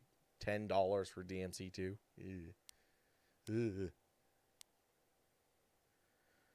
All right. Yeah, not. Nintendo's kind of proven my point that the closest thing we have to a Nintendo game being Mario and Rabbids, being the Mario and Rabbids game, is the only thing being discounted by them. Is oof.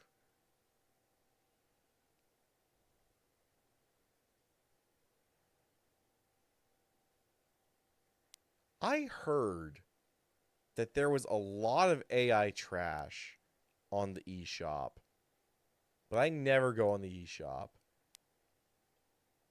There is so much AI junk.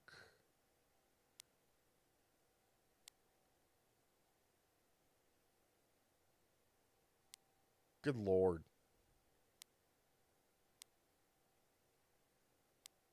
Like, I get mad when I see the AI junk clogging up the PlayStation Store. This is... I think 1 out of every 7 games isn't AI. And that might be... Ugh. Alright, Croc Legend of the Gobos should not be $30. This is abandonware. You could download this for free online.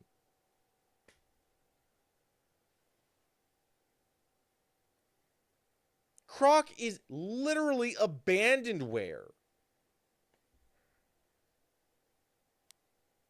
No one owns Croc. Who the fuck put Croc out and is charging $30 goddamn dollars?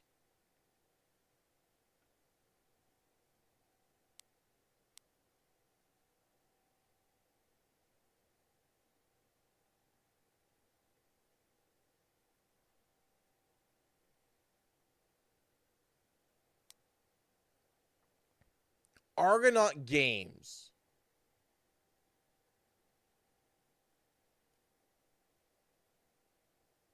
No. They're not the original.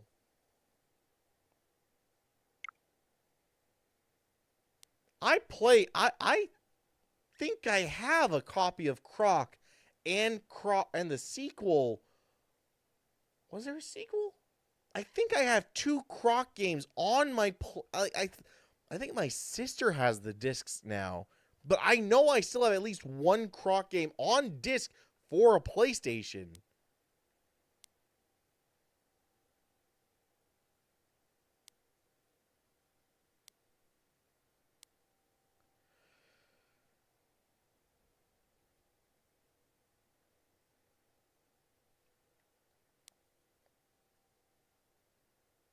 Because if Hentai Shop Simulator can make it onto the card shop, I mean, Supermarket Simulator 2024, I think it's literally the 7th game I've seen ripping off the Supermarket Simulator game. And this is literally the 5th TCG card shop simulator that we've seen just browsing the store right now.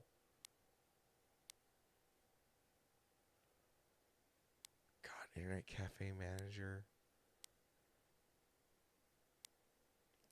Look, we've done the impossible. We have seen 3 games that are not AI bullshit. However, Airplane Flight Simulator Combat Zone, AI bullshit. Distant Bloom, probably AI. No, that might not be AI bullshit. Cozy Land, that is at best a phone game. Car racing and drift and driving and drag bundle. That is AI bullshit. Cat from Hell. AI bullshit. I have no mouth and must scream. Horrifying experience. Oh. Do we have Call of Duty on the Switch? No, we have Special Warfare. It's special. All right, let's swap over to another console.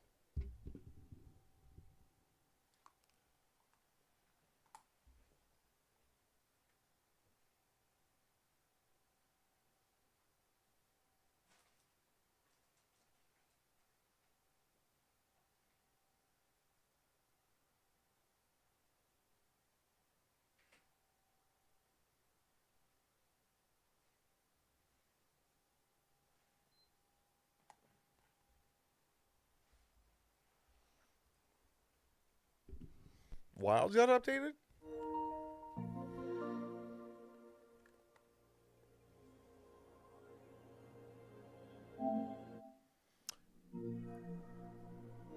I apparently don't have space for something.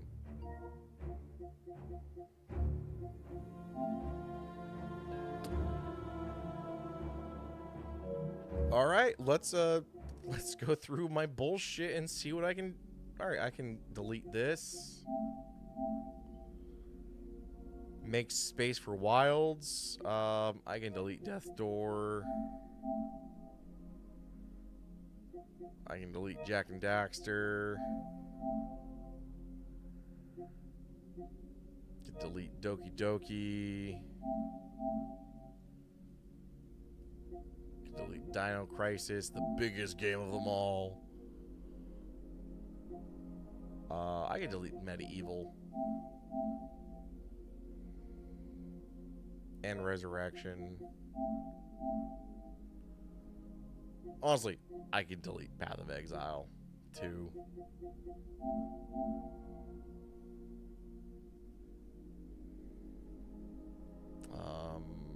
That should be enough.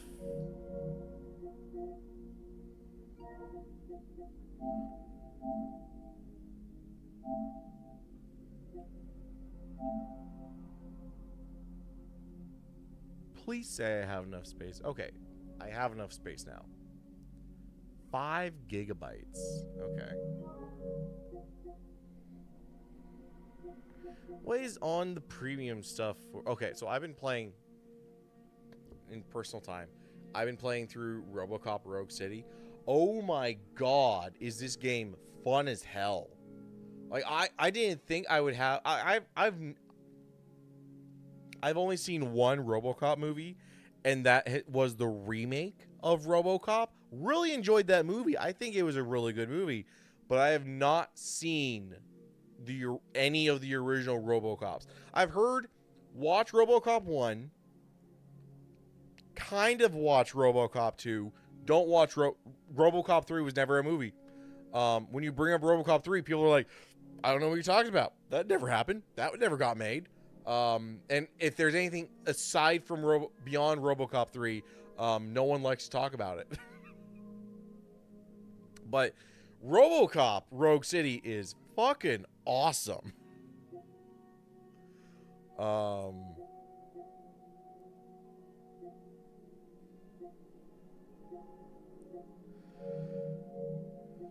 Let's go to the store and see what new games there are.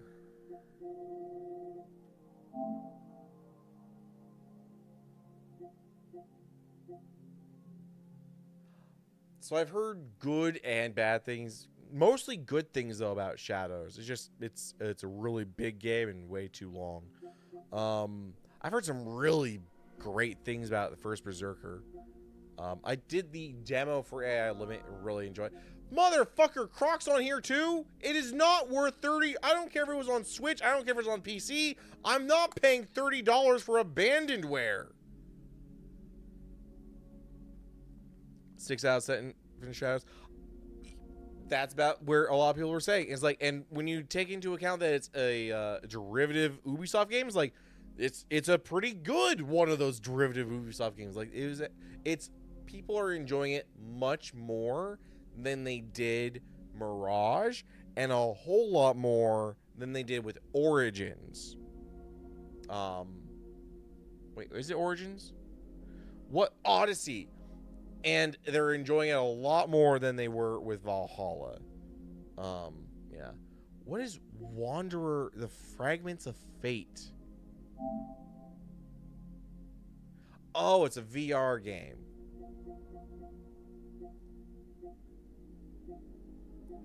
There are a lot of VR games for the PlayStation VR that actually look really cool, but it's just like, I don't want to spend $500 on a VR headset. Now, granted, that $500 for a VR headset is a lot more doable now that they made that little dongle that allows you to use it with your PC.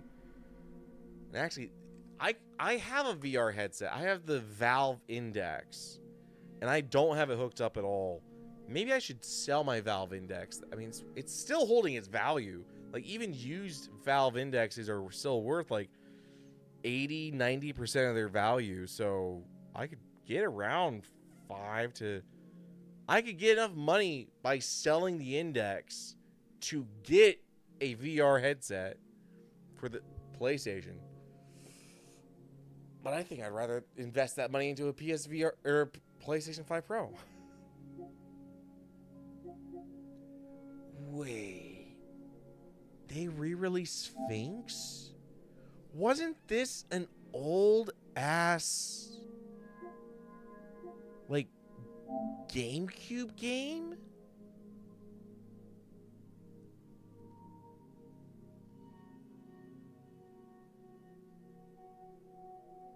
It looks like a GameCube game.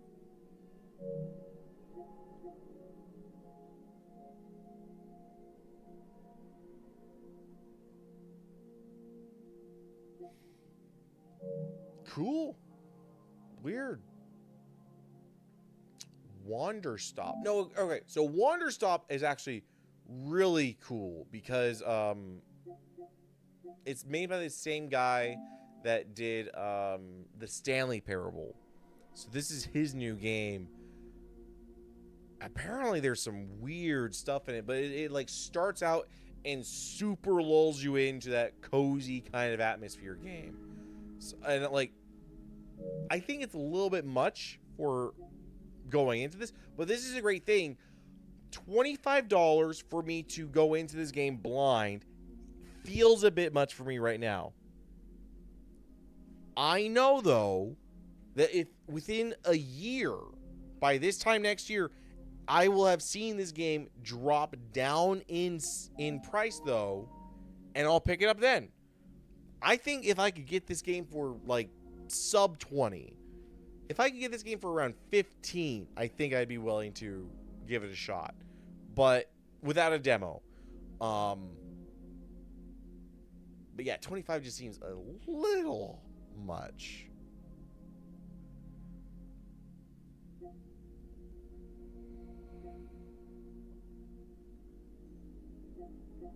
Metal Bringer looks cool. I saw this on Steam and I was like, oh my god. This looks so cool. Like, just like the super crunchy pixel aesthetic.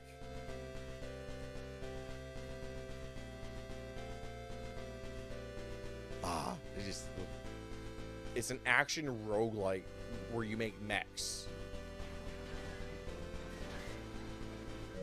Anyway, I'm a sucker for mech games.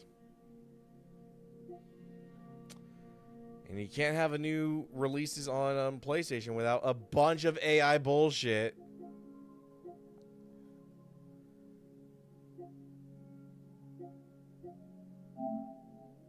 I swear, every single storefront needs to hire a small team of like 5 people just to go through the entries that get submitted to them. Because this isn't like Steam where you could, if you have $100, you can throw your game on Steam. This isn't that. These are super closed systems like Nintendo eShop, like PlayStation, like Microsoft's store, there has to be some vetting process. This game looks adorable as hell.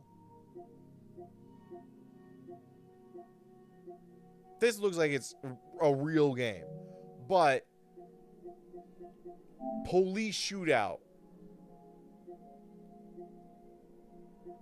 not a real game. Like, this looks just asset flip trash.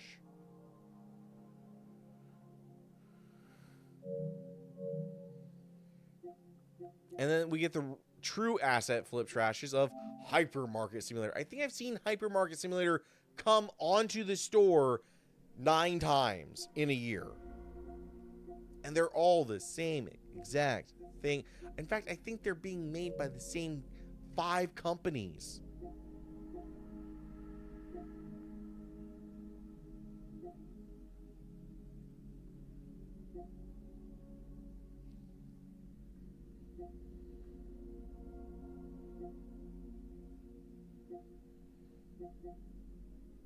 Kineku Neko Super Muscle Cat.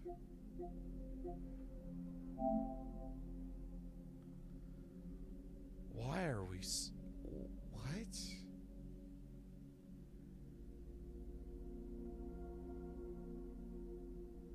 Oh, it's one of those games.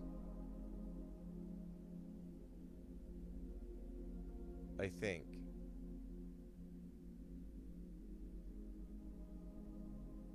I have no idea.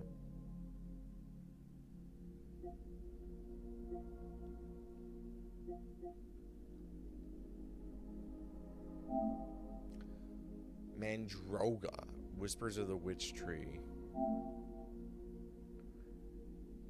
Oh, it's a 2D Trine Soulsborne game.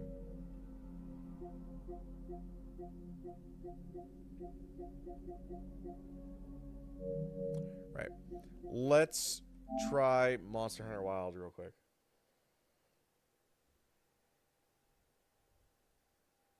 And then I will probably need to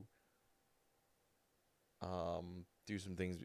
I need to move my laundry. That way I have clean clothes for work.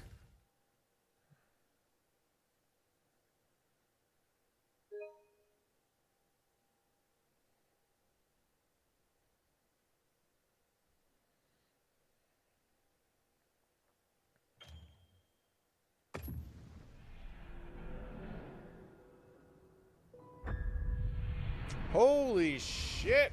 Yeah, they updated a ton of stuff. Title update. The first free title update adds Mitsune to the roster. Arc-tempered Ray Dow also makes its appearance as the first Arc-tempered monster in Monster Hunter Wilds. Arc-tempered monsters are even stronger. Arc-tempered Ray Dow will become available in a future event quest, so please wait for the upcoming details. Update also adds the Grand Hub, the perfect place for hunters to come together and enjoy each other's companies. When night falls in the Grand Hub, the diva makes her entrance. Her songs of prayer are sure to inspire.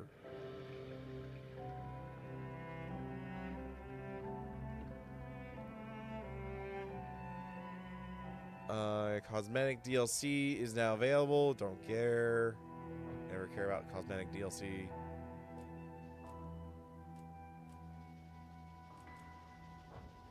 Okay. I'm going to hop on and check out the Grand Hub real quick.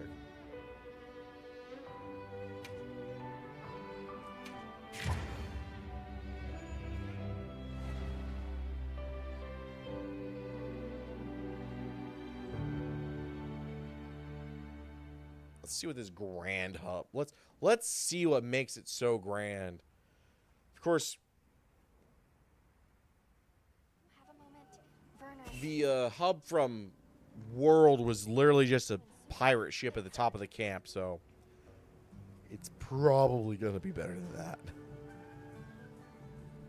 Kanya of Ruba had reached out. The note says, "Want to drop a line? I have a request for you." Where Go pay her a visit. are... Kanya wants to talk.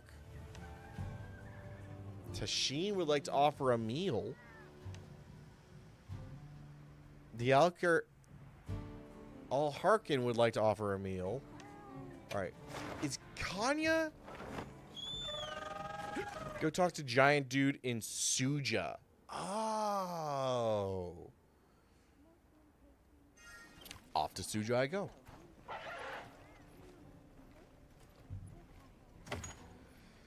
Take all my bonus items.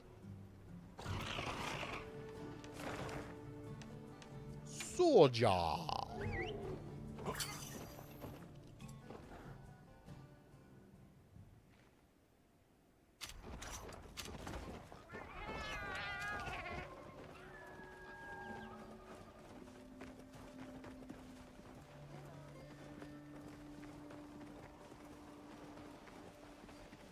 Oi, big man. Good hunter, I bear glad tidings. The serenity you ushered in has opened the way back to our place of prayer.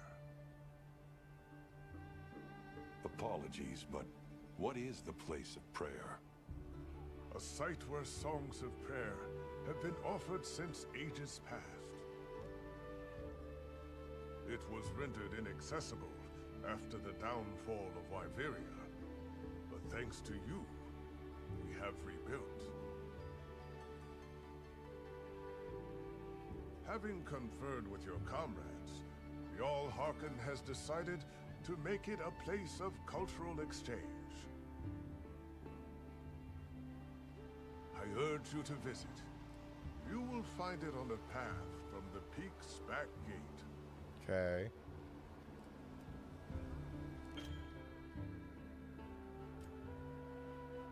Cool.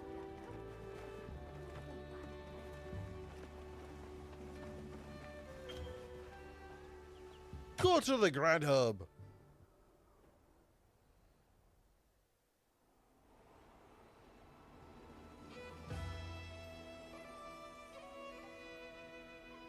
Big ass table. Quest counters. I like it. That means we don't have to track Alma down and get her ass to sit in one place before she can give us a quest.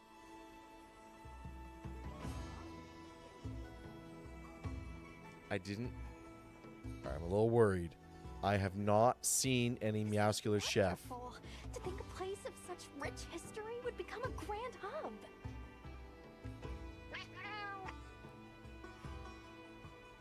It's a place for us to share our culture. Wow, my PlayStation is super washed out in the First stream. steps together. Holy fuck. I forgot. Let's make the I need to. Okay, hold on. Jesus, let me fix that.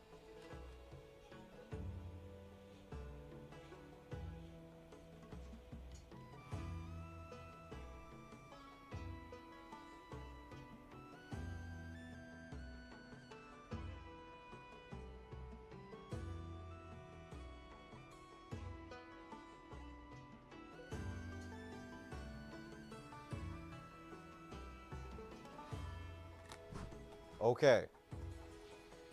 It should now have... It should look more colorful.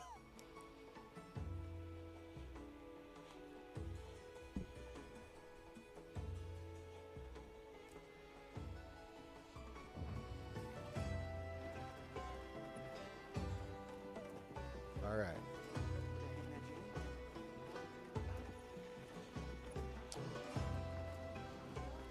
Please don't just be rations. Please don't just... Oh, that's just the rations guy. Thank you. Arena quest? Quest counter? Alright, have a meal. Can order original meals from each of the various villages as well as seasonal meals during special events. The vouchers required for meals at the canteen can be obtained via login bonuses and from bounty rewards. Don't miss out on any chance to stock up.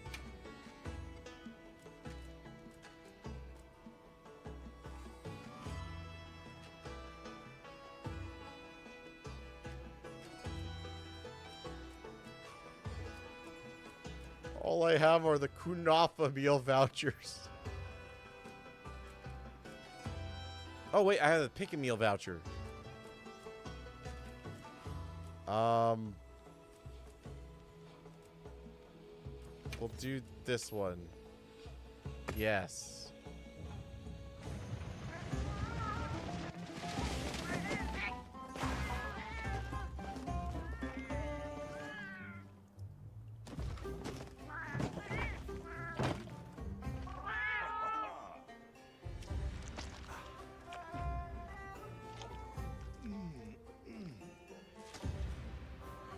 You know what this is? You know what this is, right? They added DoorDash to the game. We're just Uber Eating.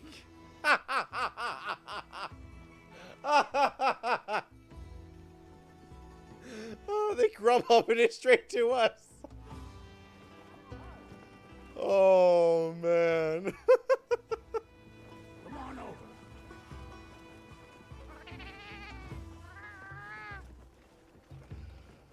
Oh, man.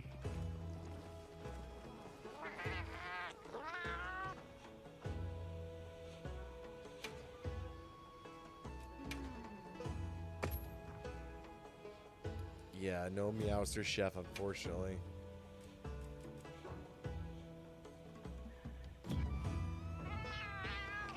It's still tasty looking food, but I want to see it.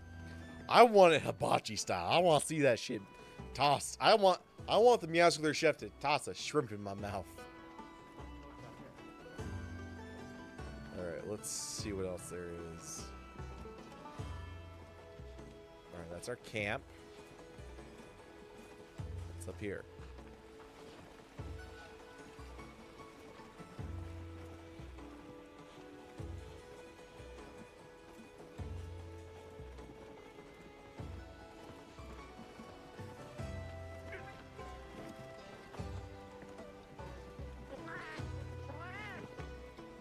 Rolly. Welcome to Barrel Bowling. It's a game where you have a grand old time rolling some barrels.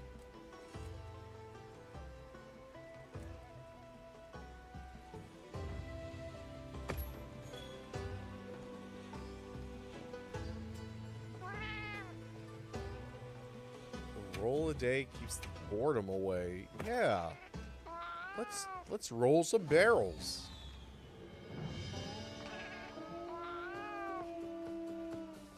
Okay. So okay.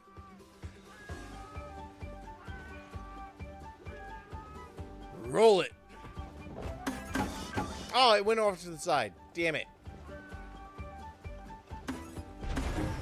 Oh, we got the big one. Second roll.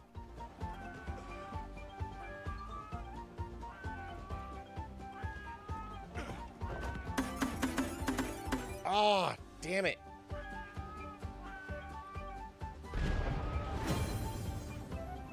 $14.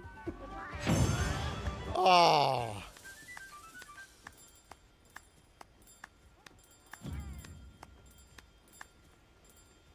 Yeah.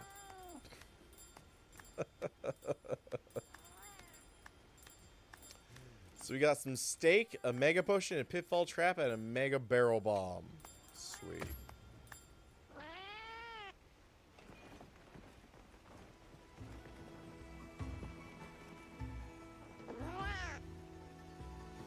Thanks for trying out barrel bowling. Here's a little present.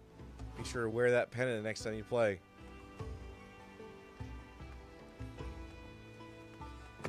Okay.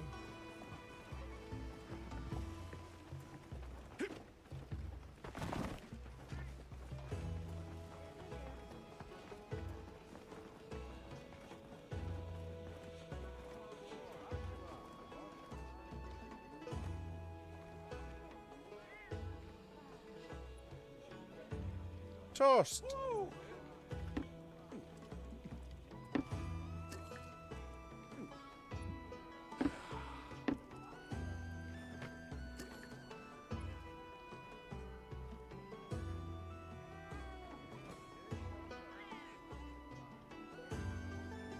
Okay.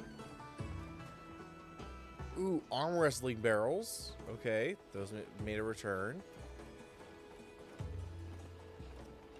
What's up here? Nothing's up here. Oh, an up of whatever thingy. The things the things I used to kill to make well done steaks.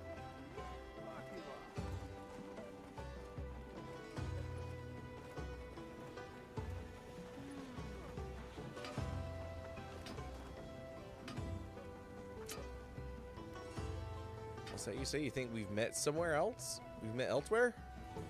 Who knows if you say... Okay. He's from the first Monster Hunter game.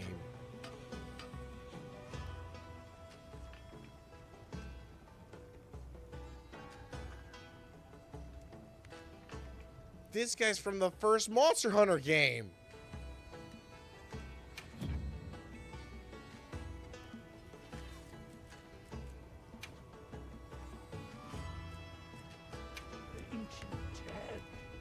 I'll give it a go.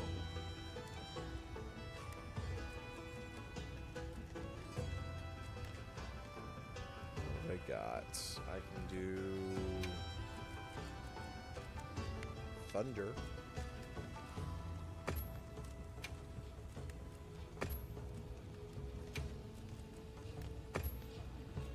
Can I proceed?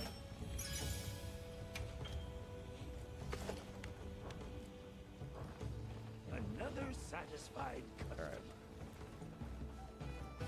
I heard from the others. Aren't they on your Wait, face? shit. No, not these. My special glasses. I must have dropped them. I didn't know she was gonna go into the special cutscene. The material she got from the stone folk. They were quite stunning. They had Okay. stylish frames and crystal clear lenses. Sturdy too. Truly a visionary masterpiece. Oh, it's a pun. But now they're gone. So much for my dream of them ending up in a museum one day. Some weird thing to wish for your Any glasses. idea where you dropped them? It must have been while I was out investigating the Scarlet Forest. Come to think of it, there were some Mudbloods around. Let's see if we can track them down. They might know something.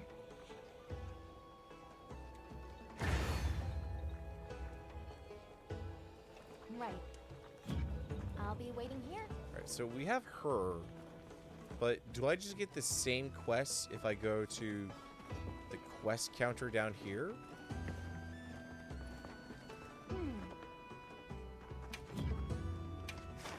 Yes. I'm almost positive.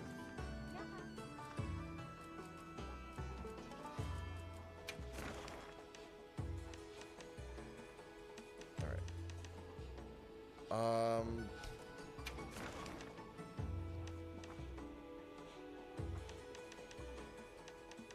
Alright, I just want to try out the dual blades that I made.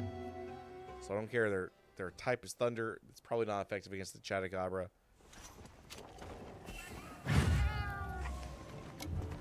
you have everything?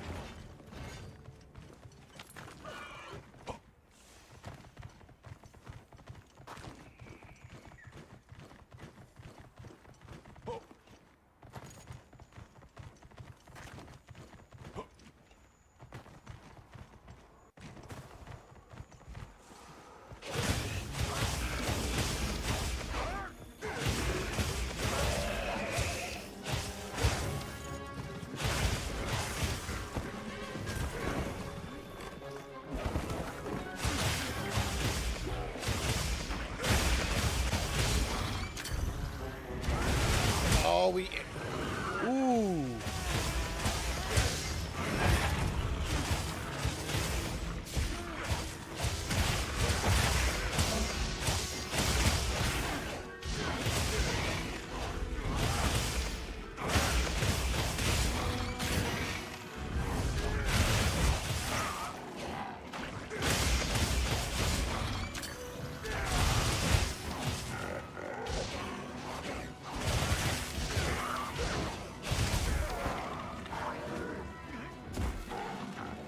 Okay. I need to stop using such big weapons because this is fucking awesome.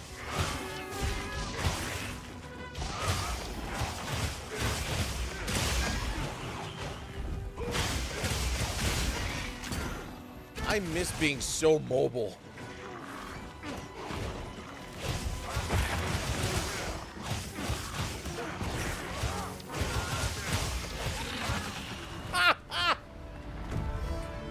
Oh, sub 5 minutes, sub 2 minutes?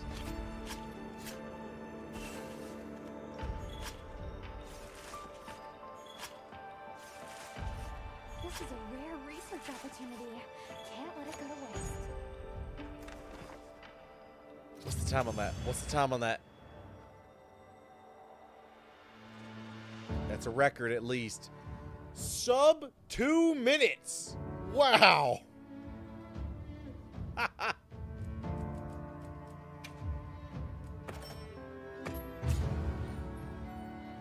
That was absolutely hilarious.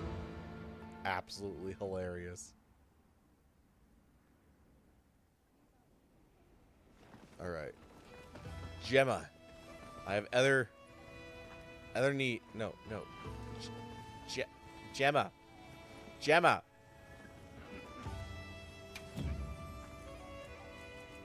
Okay.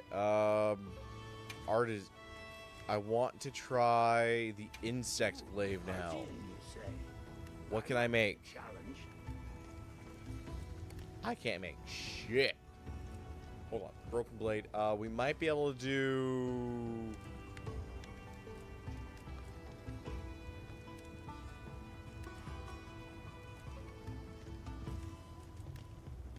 Water, thunder, sleep.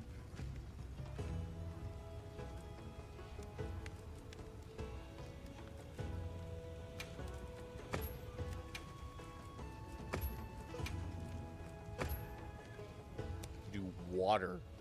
Should I begin? All right.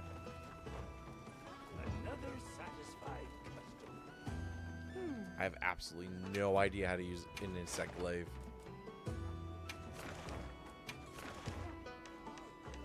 So let's try this fucker.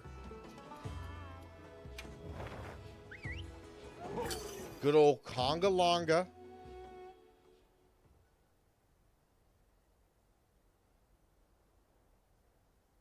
They have a new animation where Gemma working with the legend. Oh, I gotta make a new weapon now. Or a new set of armor.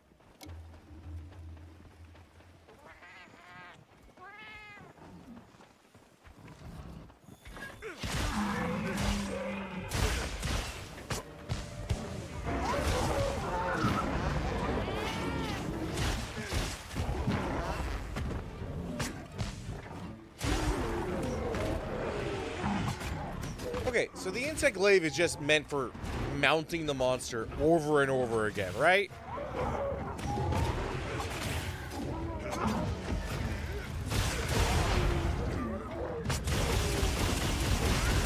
We pole dance on him?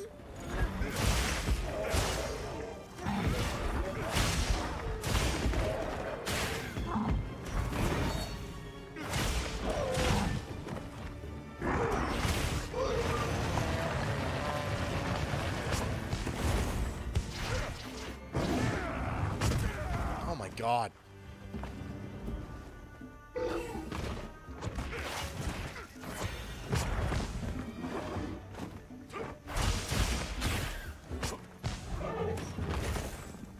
Wait.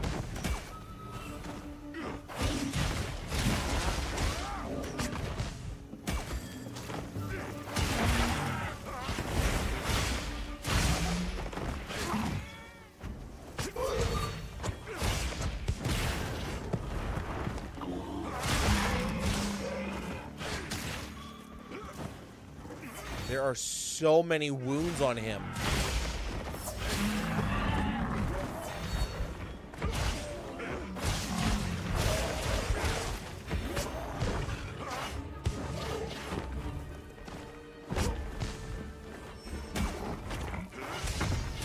No idea how to use this weapon.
I'm not even gonna carve him.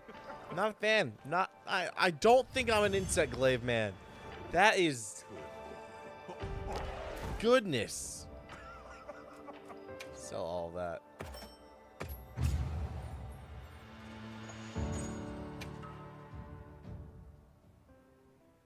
Yeah, I don't think I'm an insect glaive man. Come on over. Alright, we are making... Do I have a longsword? I have a level 6.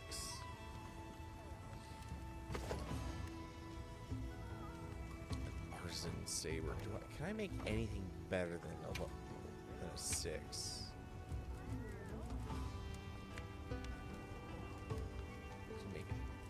I need fulcrum ore. Guardian Rathalos.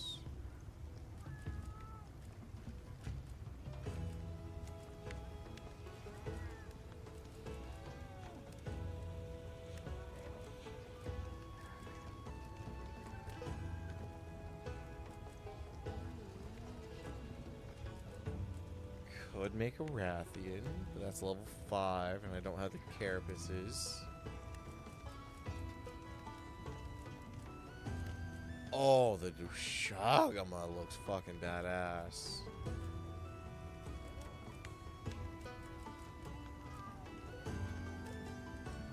Alright, you know what? A sage. Nah, I want something that looks cool. Arkveld. I need Dushagama stuff.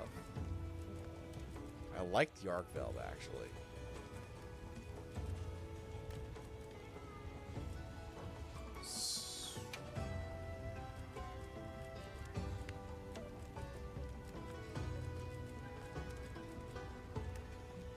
A sage. Watch this. Lend me a hand. Alright, what's the cutscene? Yes, sir.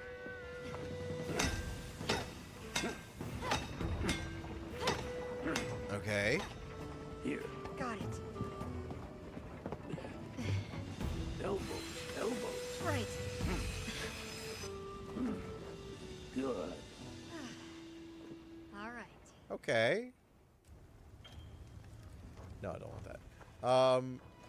Interesting. Alright, so I have the Artisan Saber on right now. Let's go hunt a level 1 Dushagama.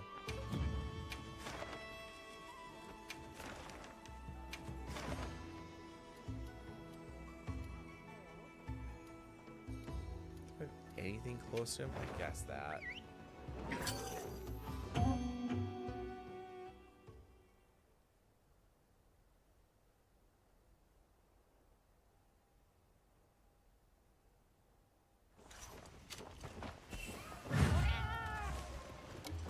Commencing quest now. Are you prepared? Probably not, but we'll see. Alright, let's see what my skill with a longsword is.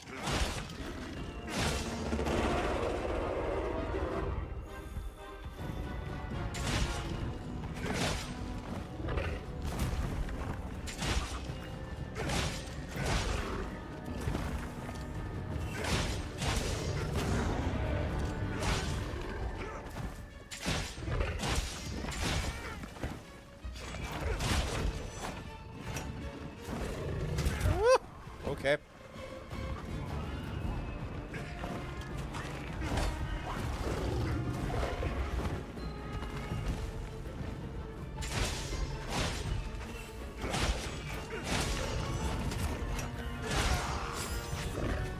Okay.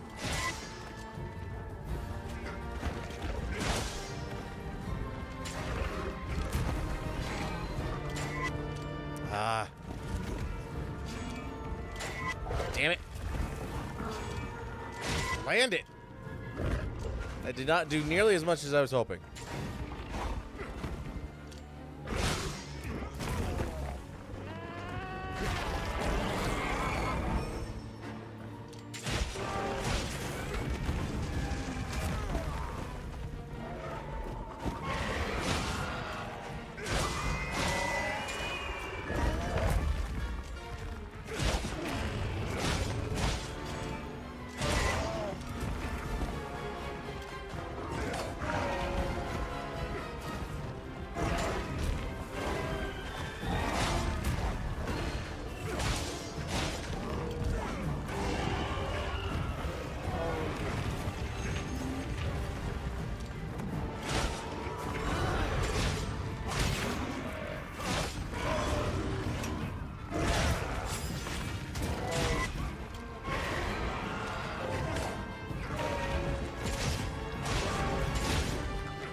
Get him. Get him.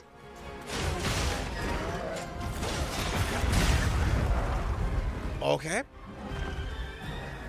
Let's go. Spirit mode.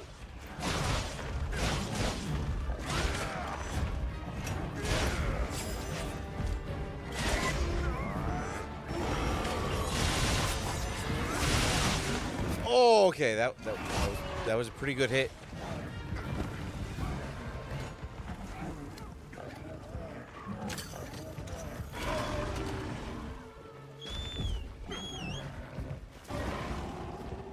Looks like the monster dropped something. I'm getting the use of the longsword.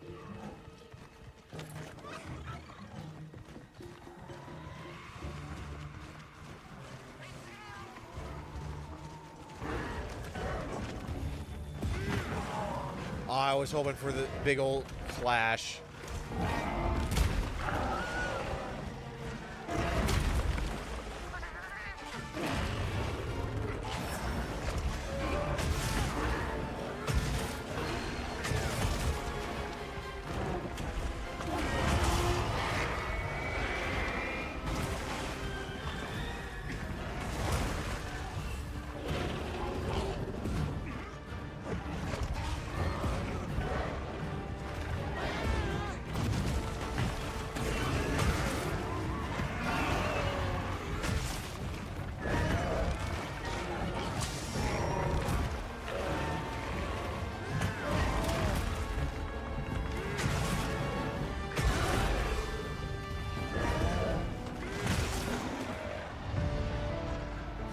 Nice work, Hunter. Let's head back. Longsword or greatsword? I think I like the longsword better.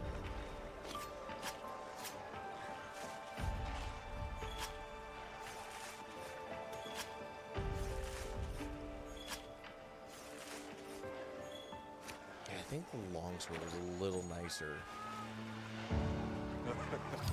I think I prefer the combos. Yeah, I think I definitely prefer the combo kind of weapons over the just get in there for one hit kind of weapon like the greatsword.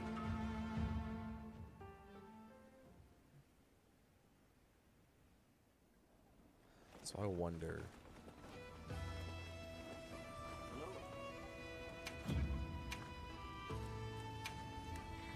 The dual blades rocked.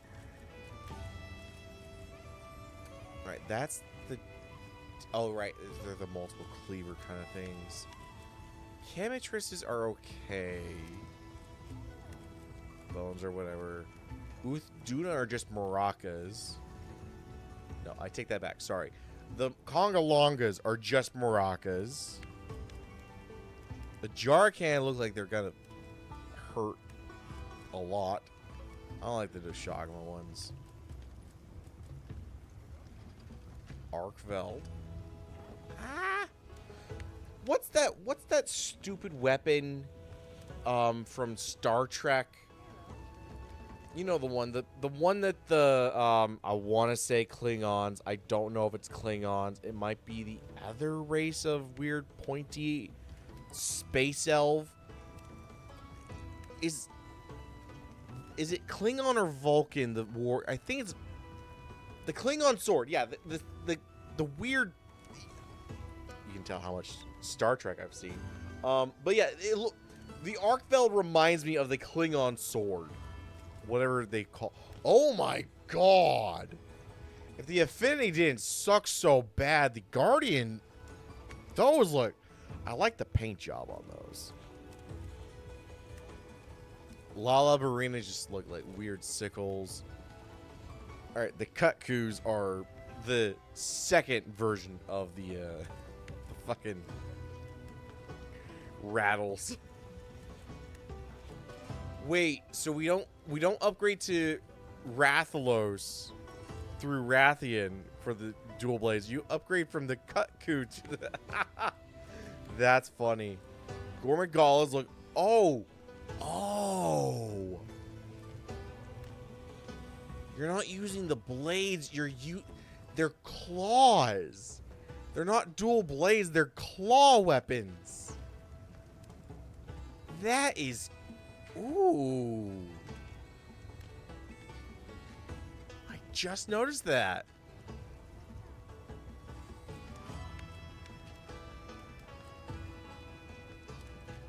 Fulgor. That's cool. Longa Gonga. Ooh, Gravios.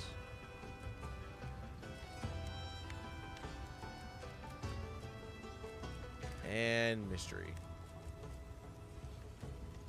I kind of like the Gravios ones. Negative 15 affinity, though.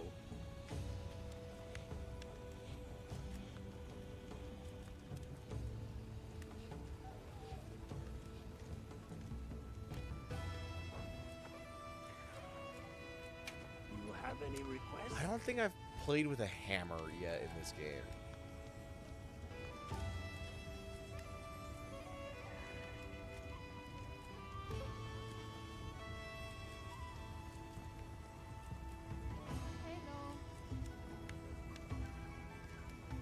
You know what? Sure. Watch the Sure. Lend me a hand. Good. I'm a swing a big old chicken head around. Oh, good. Very good. Yeah. Who's weak to fire?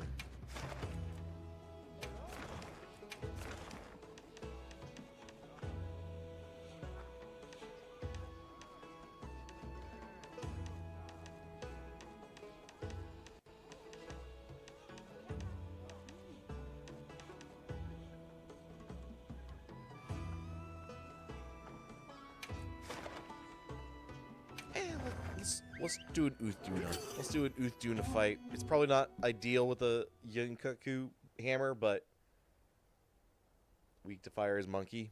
That's right. We'll have an extra long fight because I'm fighting the Uthduna, and I'm apparently on the other side of the map. That's what I get for not looking at where the Uthduna was. Hope you find something useful.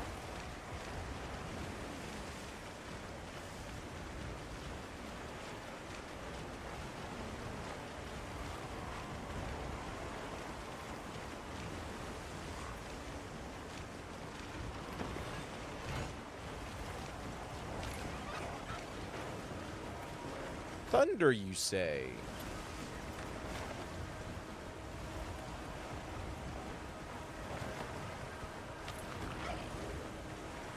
I think my dual blades I made are thunder.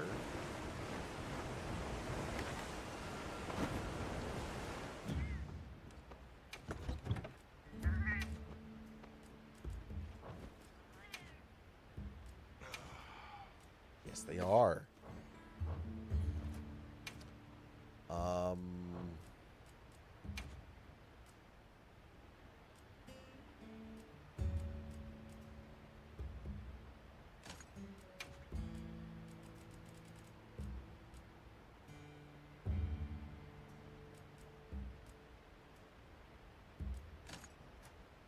Yeah, I'm not gonna worry about. Alright, so I will swing the hammer around for a little bit with the Uthduna, and then if it looks like it's gonna take too long, I'm just gonna pull out the dual blades and wreck shit.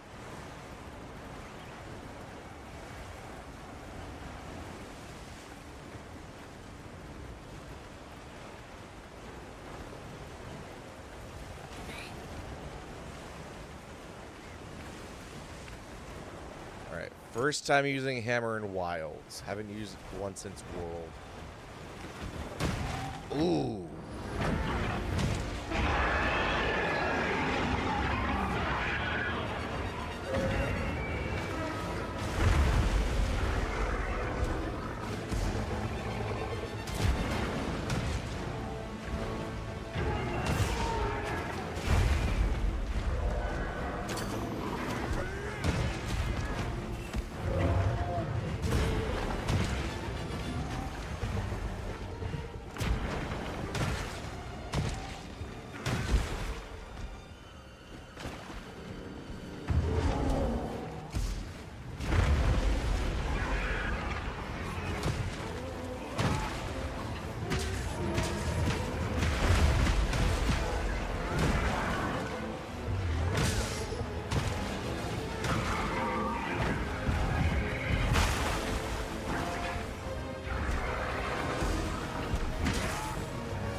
already broke his veil?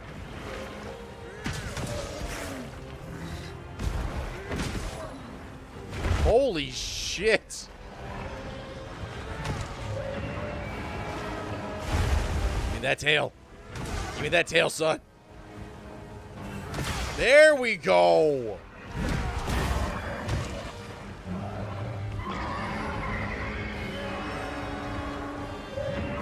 Oh, I think he's mad. I think he's mad.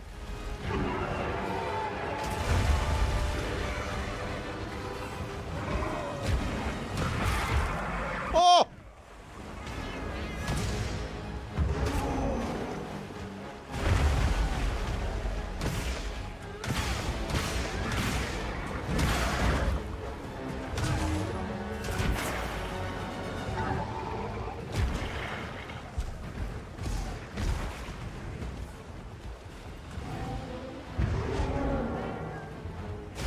Oh, I got trapped on a thigh-high wall.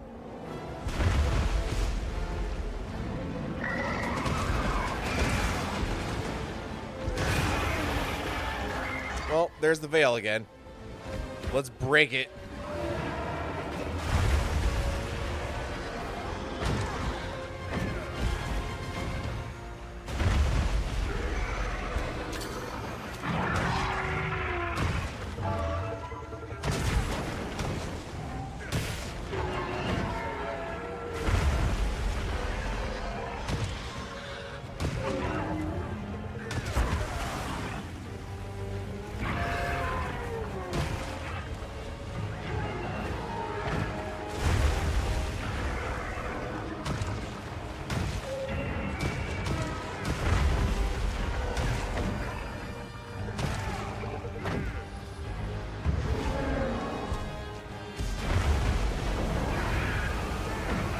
I got caught on the wave.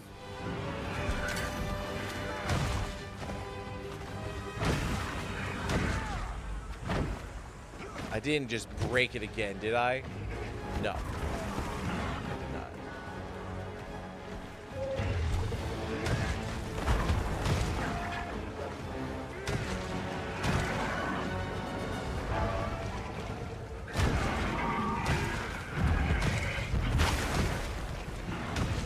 There it goes again.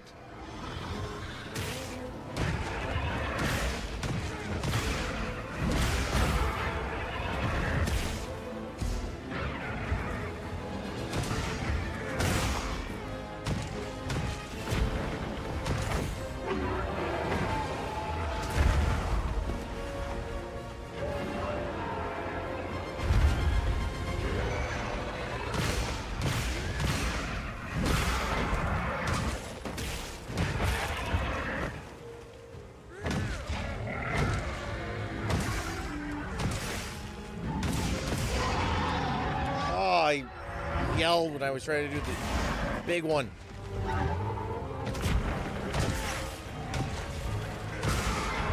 Oh, I smacked his tooth out.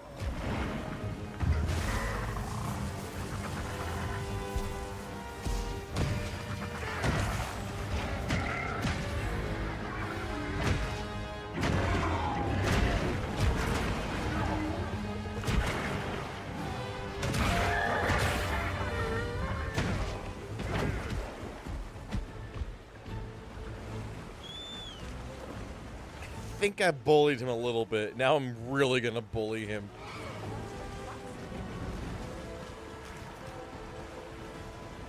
Thunder dual blades? Yeah, I'm gonna bully the fuck out of this Uduna.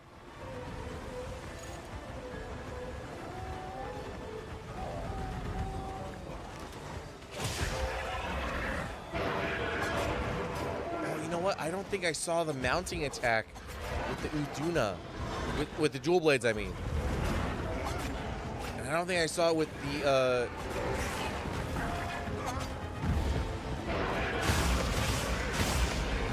I know I didn't see it with the hammer.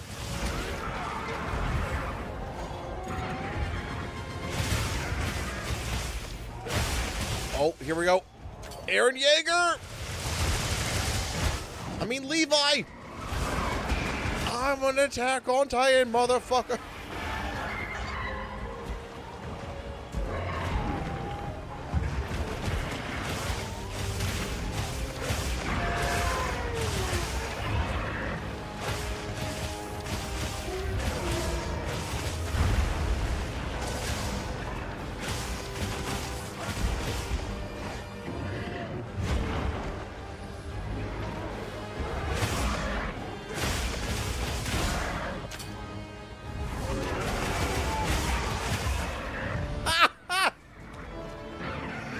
Oh, that was a bully. Oh, that was a bully. Sub 10 minutes. That hammer was doing pretty good work, though.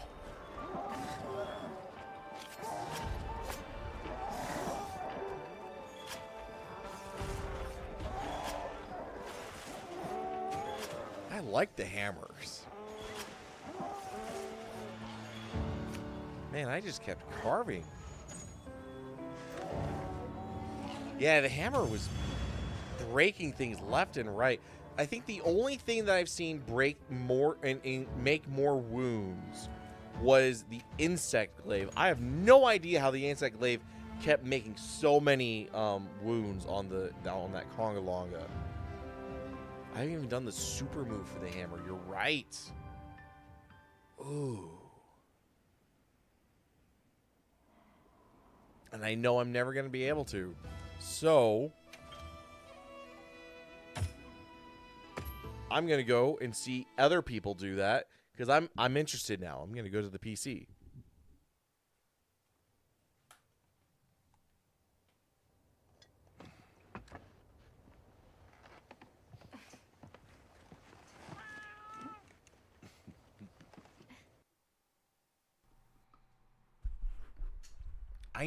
All right, I realize it's not hard, but I also don't have patience.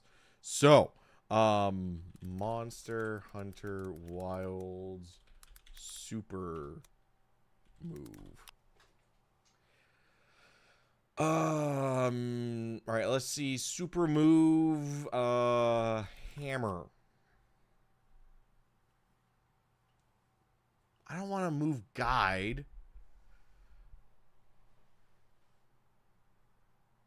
Hammer guide, hammer tutorial.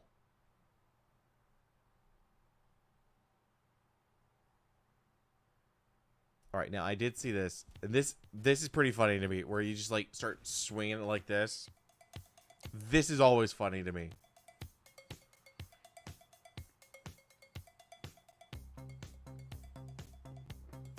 This is pretty hilarious to me. And the music helps really well. Which means the stream is probably muted or dead on YouTube. Alright, Alright,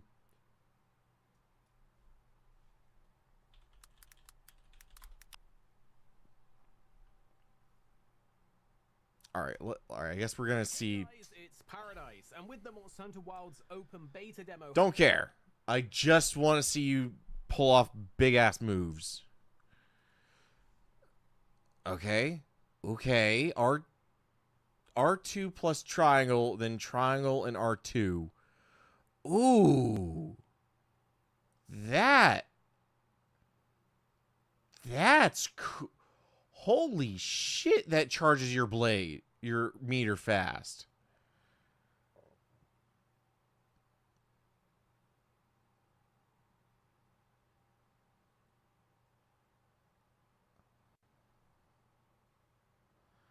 And that's just R2 triangle, triangle R2.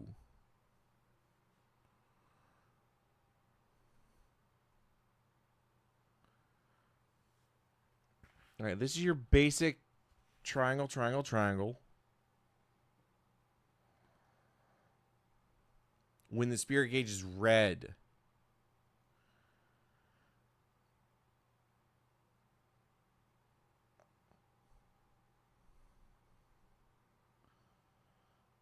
Okay. All right. There's one that I really want to see though. Insect glaive.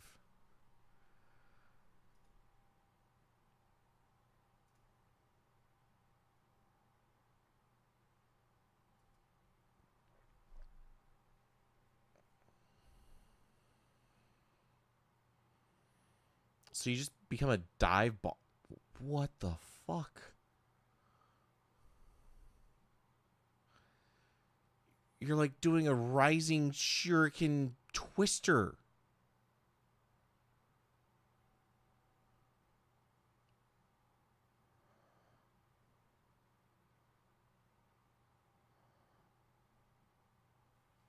All right, he's talking about the UI. I just want to see moves, man.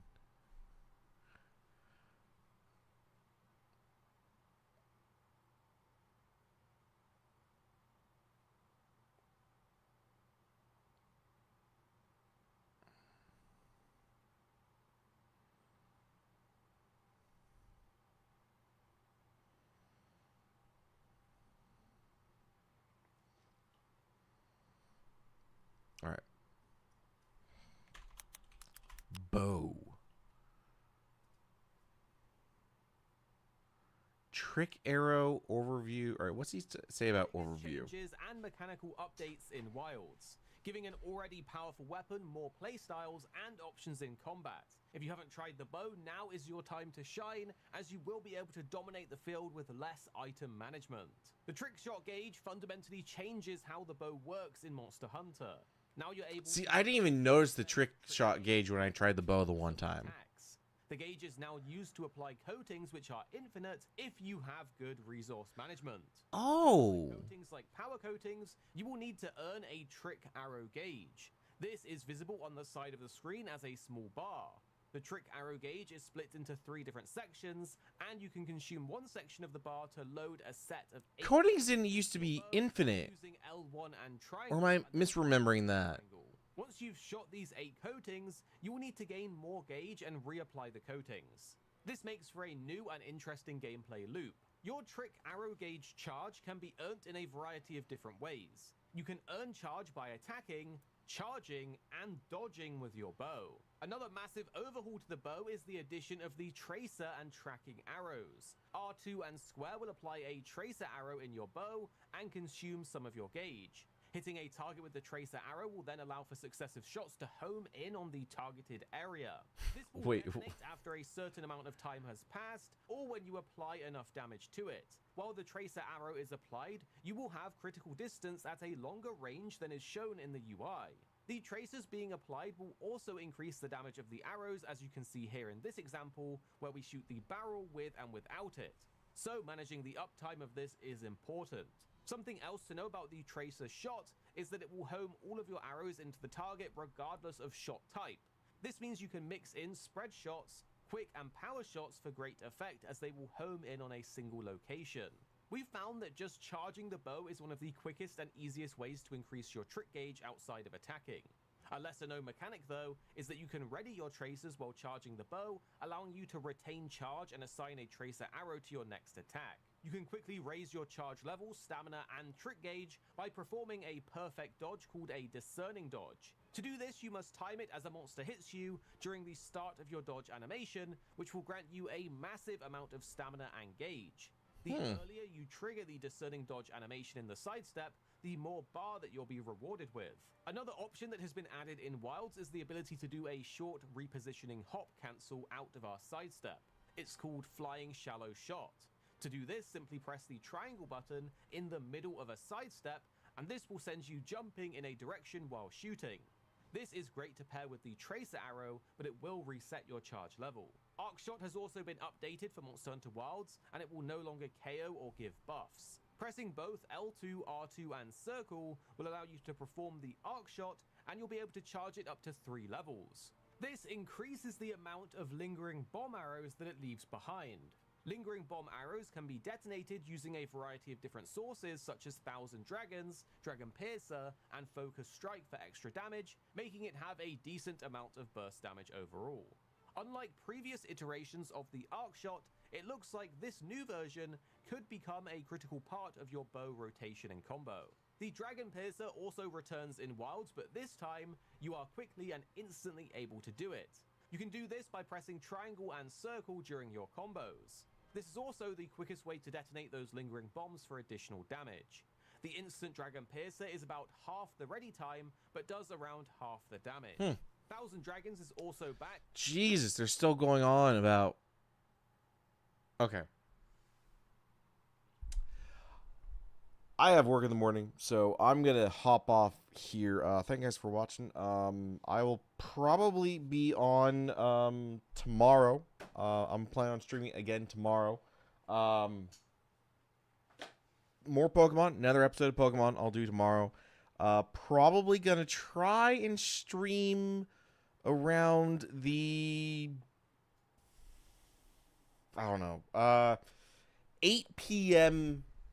Central Standard Time is probably when I'm going to try and hop on stream. So, if you guys make it out, greatly appreciated. I'll see you guys there. If not, hope you guys have a wonderful day, and I'll see you next time.